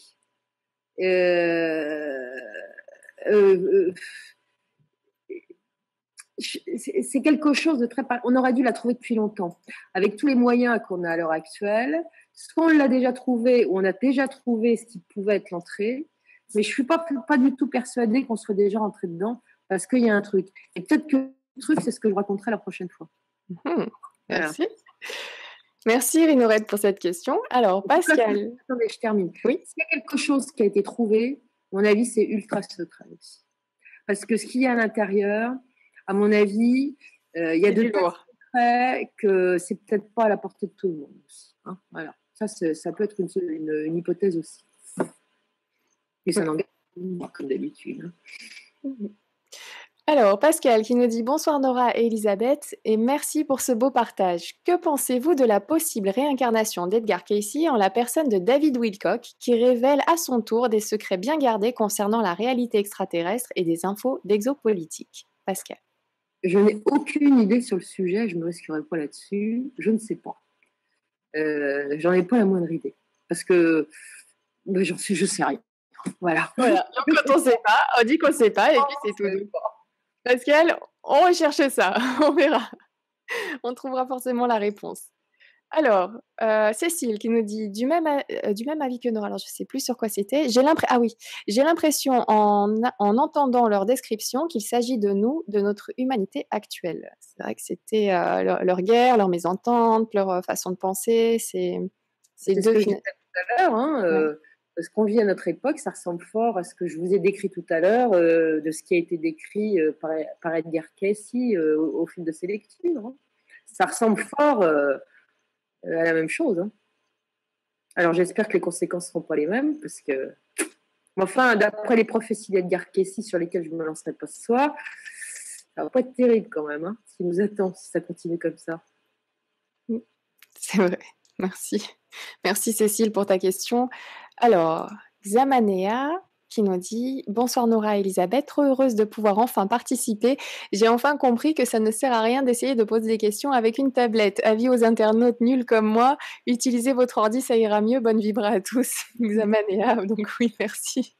C'est vrai que moi aussi, j'essayais avec l'iPad, ça marchait pas du tout, mais c'est avec le PC qu'on peut poser des questions. Moi qui ne connais rien en technologie, qui suis d'une nullité totale, déjà un ordinateur, parfois, ça me pose des problèmes, alors je ne risquerai absolument pas sur le reste. Restons sur le basique et le plus sûr. Si moi je comprends, c'est qu'on peut y aller même quand on n'est pas doué. Voilà, et c'est ce qu'il y a de plus simple, ça c'est sûr. Hein. Voilà. C'est vrai. Alors, Cathy qui te dit quel livre conseillez-vous, Elisabeth, sur Edgar Cayce? Oh, écoutez, il y en a de multiples. Hein. Il y a les bouquins de Dorothée Cochlan-Bismont qui sont très bons. Mais il y a sa biographie également qui a été écrite. C'est un livre blanc où on voit le visage d'Edgar Cayce. Alors, je ne sais plus qui l'a écrite. Alors ça, c'est un bouquin merveilleux parce qu'il parle du bonhomme, mais il parle également de son travail. Et je trouve que ce bouquin est riche. C'est un gros bouquin qu'on doit pouvoir trouver d'occasion sur les sites qui vendent des bouquins d'occasion sur Internet. Et il faudrait que je retrouve le truc. Je passerai l'information. Parce que ça, ce bouquin, je dois l'avoir quelque part dans mes caisses. Et je fais des milliers de bouquins. Donc, je ne peux pas le retrouver du jour au lendemain. Mais ça m'avait passionné. J'avais beaucoup appris sur le bonhomme, sur son entourage, sur sa vie, sur qui il était. Ce qui était tout aussi intéressant que les bouquins qui ont été écrits concernant ses lectures. Et on parle également de son travail. Il y a tellement de choses qui ont été écrites. Contentez-vous déjà de tout ce que vous trouvez. Il y a des choses en livre de poche qui sont pas mal. L'univers d'Edgar Cayce, tout ça. Ça coûte pas une fortune. Il y a énormément d'informations. C'est très intéressant. Commencez par là. Puis si ça vous plaît, vous sauterez immédiatement sur autre chose. C'est toujours comme ça que ça se fait. Voilà. Merci beaucoup. Merci. Il y a Patrick qui a un petit commentaire bien sympa. Donc, il nous dit bonsoir à tous et merci. Nous avons des hypothèses de tout et des preuves de rien. Cela a le mérite de nous faire rêver. Belle soirée, Patrick. C'est exactement ça. C'est clair que l'Atlantide, déjà, il faudrait pouvoir le valider. Rien. On n'a que des hypothèses. Et d'ailleurs, tous les sujets que je traite ne sont que des hypothèses. Il ne faut jamais prendre ça au premier degré. Exactement. On a des débuts de preuves parfois quand même. On a des choses troublantes. Mais la preuve absolue sur tous ces sujets-là, on ne l'a jamais. voyez? Oui, c'est marrant. Ce qui pousse encore plus à rechercher. Peut-être que ça nous permet aussi de fouiller encore plus et de faire des liens entre les dossiers, comme, les liens entre les révélations d'Edgar Cayce ainsi que les 2 autres personnes dont tu nous avais parlé du IVe siècle aussi, qui parlaient de cette Atlantide. Donc, il y a pas mal de liens qu'on peut faire. Maintenant, la preuve, concrète, noir sur blanc, voilà, c'est pas encore pas pour aujourd'hui, je pense, mais, effectivement, on passe de belles soirées à déjà mettre en lumière toutes ces hypothèses. On se le permet, on y va à fond et on passe effectivement de très bons moments. Mmh. Merci Patrick. Alors, on continue avec, Benjamin qui nous dit: «Bonsoir, merci pour toutes ces infos et les lémuriens du continent, Mu, qu'en pensez-vous?» Bah, ils ont coulé bien plus tôt. Ils ont été se réfugier, en Amérique, enfin sur à peu près tout la côte est des États-Unis du nord au sud, en Asie également. Heu, je pense que certaines cultures pacifiques ont gardé, l'esprit, de la Lémurie, hein. Heu, il y a énormément de cultures qui se trouvent autour du Pacifique, qui sont assez étonnantes, mais il y a encore moins de traces parce que c'est encore plus ancien. Et apparemment, je crois que ce qui s'est passé en Lémurie est encore beaucoup plus violent qu'en Atlantide. Donc là, il y a vraiment moins que rien. Là, on est carrément dans la légende et rien d'autre. Mais il faut écouter les légendes. Les légendes pacifiques racontent des choses. Voilà. Voilà ce que j'en pense. Merci, merci Benjamin. Alors Bruno OVNI et les robots qui nous dit: «Pourquoi le gouvernement mondial secret nous cache la vérité quant à l'existence de l'Atlantide et de Mu, qui sont pourtant des réalités disparues au cours du grand déluge?» Bruno OVNI. Oh, bah écoutez, on n'en sait rien si le gouvernement mondial nous cache quelque chose déjà.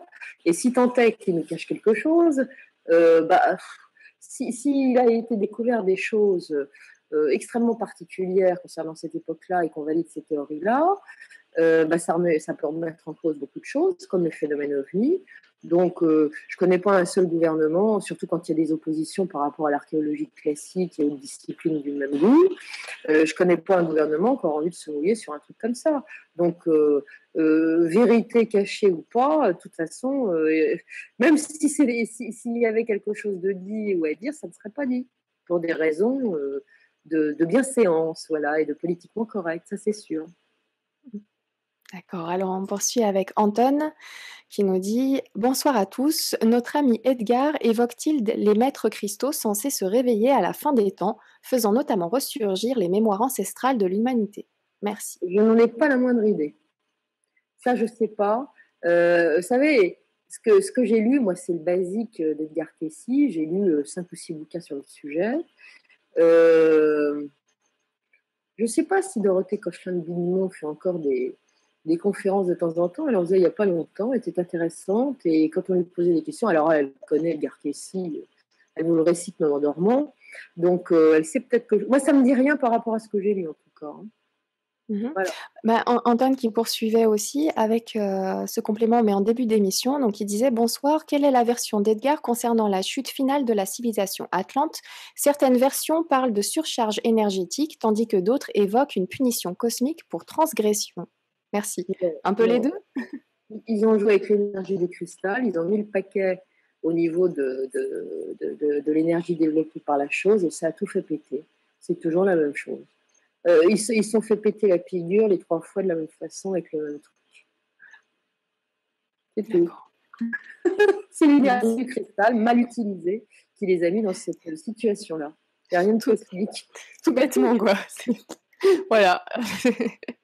Ils ont tout fait péter, donc il y a pas vraiment de raison à la bêtise humaine ou atlante. Alors, je vais poursuivre avec Spiritual Awakening qui nous dit: «Bonsoir à tous, merci pour cette vibra passionnante. J'aimerais savoir comment peut-on aujourd'hui reconnaître une personne ayant vécu durant l'Atlantide?» Merci beaucoup. Donc c'est vrai que c'était une question qu'on avait déjà abordée. J'ai déjà répondu, donc on va passer à une autre question. Voilà. Donc si tu te sens attiré par ce sujet-là, peut-être que tu y trouves un intérêt qui est un peu plus qu'un intérêt, mental, on va dire. Peut-être une accroche, une résonance, quelque chose. Pourquoi pas? Alors Thérèse qui nous dit: «Bonsoir Nora et Elisabeth et à tous. Quelle vibra conférence certainement très intéressante. sujet est captivant. Où était située l'Atlantide? Je pense que je suis dans les questions du début de l'émission. Donc, d'après Edgar Cayce, merci beaucoup pour votre réponse, Thérèse. Donc, tu avais situé ça entre les côtes d'Espagne et d'Amérique du Sud, Première dans cette Atlantide, région. entre les côtes d'Espagne, Portugal et la côte est des États-Unis. La seconde de Madère, etc. Donc, c'est peut-être des vestiges de ces îles, de ces 5 îles de la deuxième époque de l'Atlantide. Quant à Poséidia, qui serait la dernière île rescapée des désastres atlantes et qui a fini par disparaître à cause de leurs bêtises, eh bien, elle se trouverait au large de la Floride, près du banc de Bimini. Voilà, d'après Edgar Cayce, évidemment. Merci beaucoup. Tim qui nous dit l'île de Brésil qui était située à l'ouest de l'Irlande et qui a disparu soudainement alors qu'elle était présente sur les cartes de navigation du 19e siècle, ne serait-ce pas un petit bout de l'Atlantide? L'île de Je n'ai pas Brésil. la moindre idée, mais tout à l'heure, je parlais de Tara, où il y a une possibilité de légende d'Atlante là-dessus. Bon, peut-être que c'était plus ou moins relié, mais alors là, j'ai pas du tout d'idée sur le sujet. Je peux pas vous dire quoi que ce soit, je dirais des bêtises. D'accord, je te remercie beaucoup. Merci beaucoup pour ta franchise. C'est bien, on fait plein de questions avec toi parce que, voilà. Donc, c'est vrai que le développement a été très précis sur tout ce que tu as pu centraliser, notamment dans sous tous ces ouvrages que tu as lus, ainsi que les infos que tu as centralisées sur internet, ce qui nous permet à nous d'avoir, cette soirée là, cette conférence, pour avoir toutes ces infos qu'on pourrait passer des heures à chercher de notre côté. Donc je te remercie D'accord, beaucoup pour ça. j'ai fait simple parce que sinon, ça peut durer 3 heures, 10 heures, enfin bon. Il faut être raisonnable. J'avoue, c'est clair. Alors, on me parle de crâne de cristal. J'ai déjà vu cette question, mais c'était pas Mouton distrait, mais je vais prendre, la question de Mouton distrait qui dit: «Désolé, je pose encore ma question». Ah bah si, c'était peut-être toi alors tout à l'heure. Donc Certains disent effectivement que les crânes de cristal ont un rapport avec les Atlantes. Pourquoi pas, vu que c'était une civilisation qui fonctionnait sur le cristal, je suis pas du tout hostile à l'idée. Pas du tout même. Voilà. Mais j'ai pas comme d'habitude de réponse absolue à vous faire. Mais ça me surprendrait pas. En tout cas, les Indiens le disent, les Amérindiens le disent, que ces crânes-là sont liés à des civilisations antédiluviennes. J'ai oublié de vous parler des Hopis tout à l'heure. Essayez de relire, c'est pour ceux qui le pourront sur Internet, les légendes Hopis concernant les trois, tous les différents mondes qui ont disparu. C'est exactement ce que raconte Casey pour certaines choses concernant les disparitions des Atlantes. Hein. Donc, à mon avis, ce sont des descendants. Et je crois que certains Indiens Hopis se sont intéressés, enfin actuels hein, évidemment, se sont intéressés au crâne de cristal, comme tous les Amérindiens. Pour eux, c'est important. Donc je pense que ça pourra avoir un trait avec de grands ancêtres qui pourraient être les Atlantes, effectivement. Mais bon, pas de preuves comme d'habitude. Mmh. Alors Ulla qui nous dit: «Est-ce que les croyances de la mythologie nordique scandinave et germanique seraient des restes des mémoires atlantes?» Alors certains l'ont dit, je ne suis pas sûre que ça a été si haut, mais pourquoi pas. De toute façon, vous savez, il y a des légendes et des mythologies extrêmement anciennes qui se ressemblent et qui peuvent se relier, c'est ce que je disais tout à l'heure.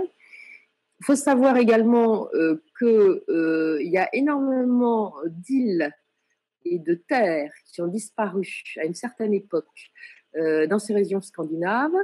On a retrouvé récemment un continent englouti qui s'appelle le Doggerland, que je vous conseille d'aller fouiner sur Internet pour savoir ce que c'est, et vous verrez.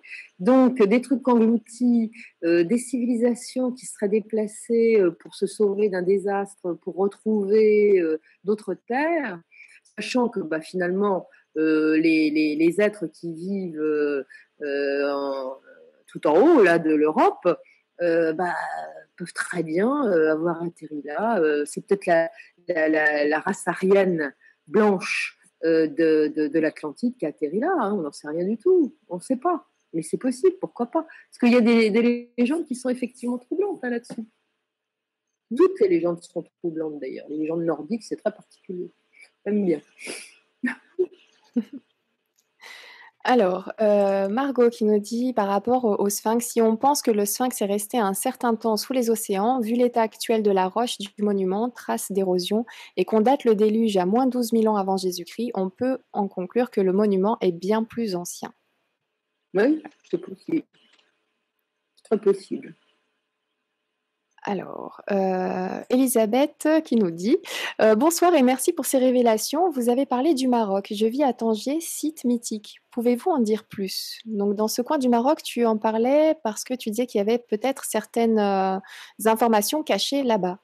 C'est ça? Je n'en sais pas plus parce que je ne me suis pas penchée sur le sujet. Il faudrait qu'un de ces quatre, je me penche un petit peu sur le sujet euh, des, des choses, des artefacts et compagnies qui ont été retrouvés dans le Sahara, un petit peu partout. Et c'est manifestement des traces de civilisation extrêmement anciennes qui pourraient avoir trait, parce qu'il y a eu quand même, j'ai entendu parler il n'y a pas longtemps d'une version de l'Atlantide qui pourrait se situer au Maroc, dans l'Atlas.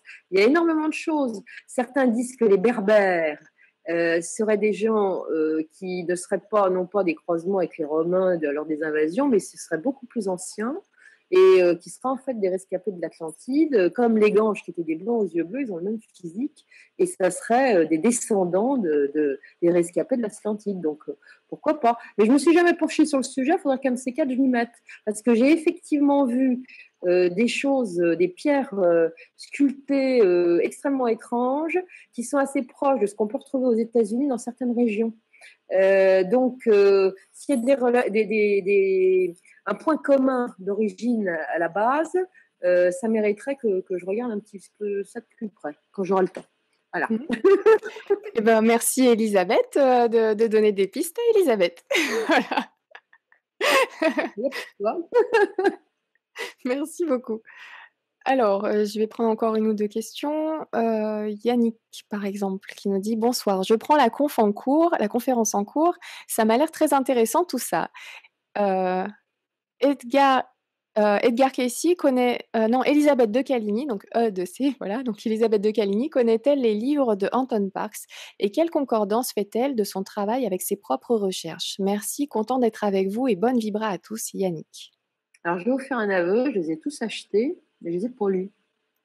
Parce que c'était des pavés, j'ai pas eu le temps. Et alors, il faut savoir une chose, c'est que je lis quand je le sens. Alors, il y a des choses que je lis pas, que j'ai dans mes tiroirs depuis longtemps. Je sais que ça m'intéressera, mais je le sens pas encore. Donc, quand je vais le sentir, je le ferai. Parce que j'ai des livres dans ma bibliothèque qui sont là depuis 20 ans. D'un seul coup, je trouve que c'est le livre du siècle et de l'année. D'un seul coup, c'est bon Dieu, mais c'est bien sûr. Et moi, je fonctionne comme ça. Mais je les ai achetés. J'ai la trilogie des gros bouquins du départ, là, avec toute. Je pense que ça va m'intéresser quand je vais me décider. Mais je ne sais pas s'il y a une concordance avec mes recherches. Je ne peux pas vous dire parce que je n'ai pas lu. Voilà. Eh ben, écoute, tu fais bien parce qu'il y aura enfin bon, apparemment, il faut les prendre dans l'ordre, donc il y a le dernier livre, le livre de Nurea qui est sorti, qu'il faudrait lire en premier. Donc ça tombe bien que tu aies pas lu la trilogie, les 3 autres, parce qu'il fallait commencer par celui-là. Comme quoi, tu as bien fait d'attendre. C'est peut-être ça que j'attendais en fait. C'est ça. Et il y aura même une réédition d'ailleurs des premiers, mais bon, tu les as déjà, mais il y a une réédition qui sera faite, voilà, en l'adaptant à ce nouveau livre, le livre de Nurea, le dernier, qui donne, des détails très, très importants, voilà. Donc je vous conseille à tous de lire, quand vous le souhaitez, quand vous le sentez, Anton Parks, c'est passionnant et moi aussi j'ai un de ces bouquins, comme ça que je laisse en attente et ça m'arrive aussi d'en avoir quelques-uns comme ça en attente. J'attends le moment. Je fais exactement pareil que toi, ça m'a étonnée, voilà, je les ai, c'est bien, mais Quand on le sent. Voilà. faut attendre le bon moment. Ah bah tiens, un petit message de Lisiane Cœur-d'Ange qui dit: «Bonsoir Nora et Elisabeth, encore un sujet passionnant abordé ce soir. Ceci aidera beaucoup d'âmes qui sont passées par l'Atlantide et la Lémurie à comprendre certaines situations vécues dans l'incarnation présente. Belle soirée à tous, bisous du cœur». Lisiane. Donc voilà, pour ceux qui sont un petit peu connectés, enfin Profitez-en pour vider votre karma si vous en avez un. Vous devez le sentir. On en a toujours un petit bout qui traîne. Parce qu'apparemment, je crois que c'est le moment, d'après ce que j'ai compris, voyez-vous. Notre incarnation, si nous sommes des Atlantes, est faite pour ça, donc profitez-en. Ça nous évitera de repasser à la machine à laver. Parce que pour l'instant, c'est quand même pas brillant le futur qui s'annonce. on pouvait éviter de repartir pour un tour, ça serait encore mieux. Voilà. C'est ça. Alors, ça me rappelle une petite anecdote qui me relie à Julien, l'autre animateur donc sur la chaîne, une des chaînes principales donc du Grand Changement. On nous a raconté à tous les deux qu'on était ensemble dans une vie antérieure sur l'Atlantide, en Atlantide, et qu'on avait joué au petit chimiste. Donc, on était des amis, on a joué au petit chimiste et on a fait exploser. Enfin, on a été les responsables d'une énorme explosion sur l'Atlantide. Donc, je pense pas que ce soit lié à la chute de l'Atlantide. C'était dangereux. Bon, alors moi, pour ce qui me concerne, j'étais ingénieur qui travaillait apparemment sur l'énergie du cristal. Enfin bon, je vous dirai pas comment je l'ai su. Ouais. Et cool, je faisais mon boulot, c'était propre. Et c'était très marrant parce que cet énorme cristal, c'était dans des salles circulaires et il y avait comme des blocs d'énergie, on aurait dit des grosses pastilles de peinture pour dessiner, vous savez. Et d'un seul coup, ça se reliait au cristal. Alors, je ne sais pas si ça arrivait du cristal ou si ça repartait sur le cristal, mais c'était assez phénoménal. Et c'est comme ça, apparemment, que ça marchait l'histoire. C'est assez particulier, ça aussi. Voilà. Je vois ton image figée. T'en es-tu remise, ce que j'ai dit? Petite coupure de mon côté. Allô? Excuse-moi. T'es juste en train de parler. Est-ce que tu m'entends? Oui, tout à fait. Il y a une petite coupure de son. Tu étais juste en train de parler de ces grosses pastilles qui se relient au cristal et il y a une coupure. Eh ben, c'est que je devais peut-être pas le dire, alors. Exactement. Alors, tu nous le redis? On va vérifier à la deuxième fois s'il faut une coupure ou pas. Non, mais c'était une technologie comme ça, qui était une technologie propre, qui n'était pas dédiée à la guerre ni à quoi que ce soit. Ça faisait fonctionner effectivement tout un réseau énergétique qui permettait à l'Atlantide de fonctionner, c'est tout. Voilà. Donc, des fois, on va croiser des personnes qui sont un petit peu connectées, qui vont nous apprendre des choses sur nous avant. Moi, c'est vrai, quand on m'a sorti cette histoire-là, moi, c'est un petit peu rigolo. On ne sait même pas si l'Atlantide a réellement existé, même s'il y a des fortes présomptions de cette existence. Mais voilà, ça reste des vies antérieures, donc c'est du passé. Donc avançons, restons dans le présent aujourd'hui. Mais en tout cas, c'est super intéressant de savoir tout ça. C'est quand même assez rigolo comme information. Et c'est toujours sympa à partager, surtout avec vous, parce que c'est vrai qu'avec des amis, je vais avoir du mal à dire, moi, on m'a dit que dans une vie antérieure, je vais déjà commencer par la possibilité des vies antérieures avant d'arriver là. C'est vrai, j'en ai pas le moindre souvenir. Mais je suis tellement intéressée effectivement par cette technologie d'énergie libre et tout ça que bah, pourquoi pas, hein, mais bon, je peux pas vous dire si c'est du lard ou du cochon, comme on dit dans ma Normandie. Pas la moindre idée, mais c'est assez amusant. Voilà. C'est sûr. Merci beaucoup. Allez, une petite dernière question de l'ours qui nous dit: Bonsoir Nora, bonsoir Elisabeth, bonsoir à tous. Elisabeth, le Christ aurait implanté la loi du karma pendant la période de l'Atlantide pour équilibrer l'évolution et lutter contre le mal. Peux-tu nous en dire plus? Enfin, Je ne dirai voilà, rien merci. de plus parce que j'y connais rien, mais je pense pas que le Christ soit mêlé à cette histoire-là. Voilà ce que je pense. C'est à l'intuition, ça, hein, parce que je n'ai aucune connaissance sur le sujet. Mais je pense pas du tout que ça soit. Non, ça non. Je crois que c'est pas possible. Je sais pas pourquoi je vous dis ça, mais c'est pas possible. C'est pas D'accord. cette époque-là. Il est déjà venu, mais pas cette époque-là. D'accord, merci beaucoup. Merci Lois pour ta question. Il y a pas mal de questions, mais c'est vrai qu'il y en a beaucoup qui ont reçu leur réponse pendant le développement, donc pendant la conférence. Donc voilà, on a fait un petit peu le tour donc, de l'Atlantide selon Edgar Cayce. Bien sûr, rien que pour Edgar Cayce, il faudrait une émission entière pour en parler. J'avais vu quelqu'un qui avait donné quelques petits détails sur la vie d'Edgar Cayce. Oui, il y a énormément de choses. On peut vraiment faire une émission spéciale sur Edgar Cayce. Edgar Cayce à elle-même, ça prend 2 heures. Si vous voulez en parler de cet homme-là, qui était un homme exceptionnel, qui avait dit et fait des choses exceptionnelles, qui a rencontré des gens exceptionnels, ça prend, vous en avez pour 1h30, 2 heures. Ça serait une émission comme ce soir. Hein. Je veux bien vous la faire d'ailleurs, un de ces quatre, si ça vous amuse. Ouais. Mais ici, c'est quelqu'un de formidable, qui mérite d'être connu et qu'on dispense une forme de connaissance sur le personnage qu'il était. C'est un personnage important, Edgar Cayce. Voilà.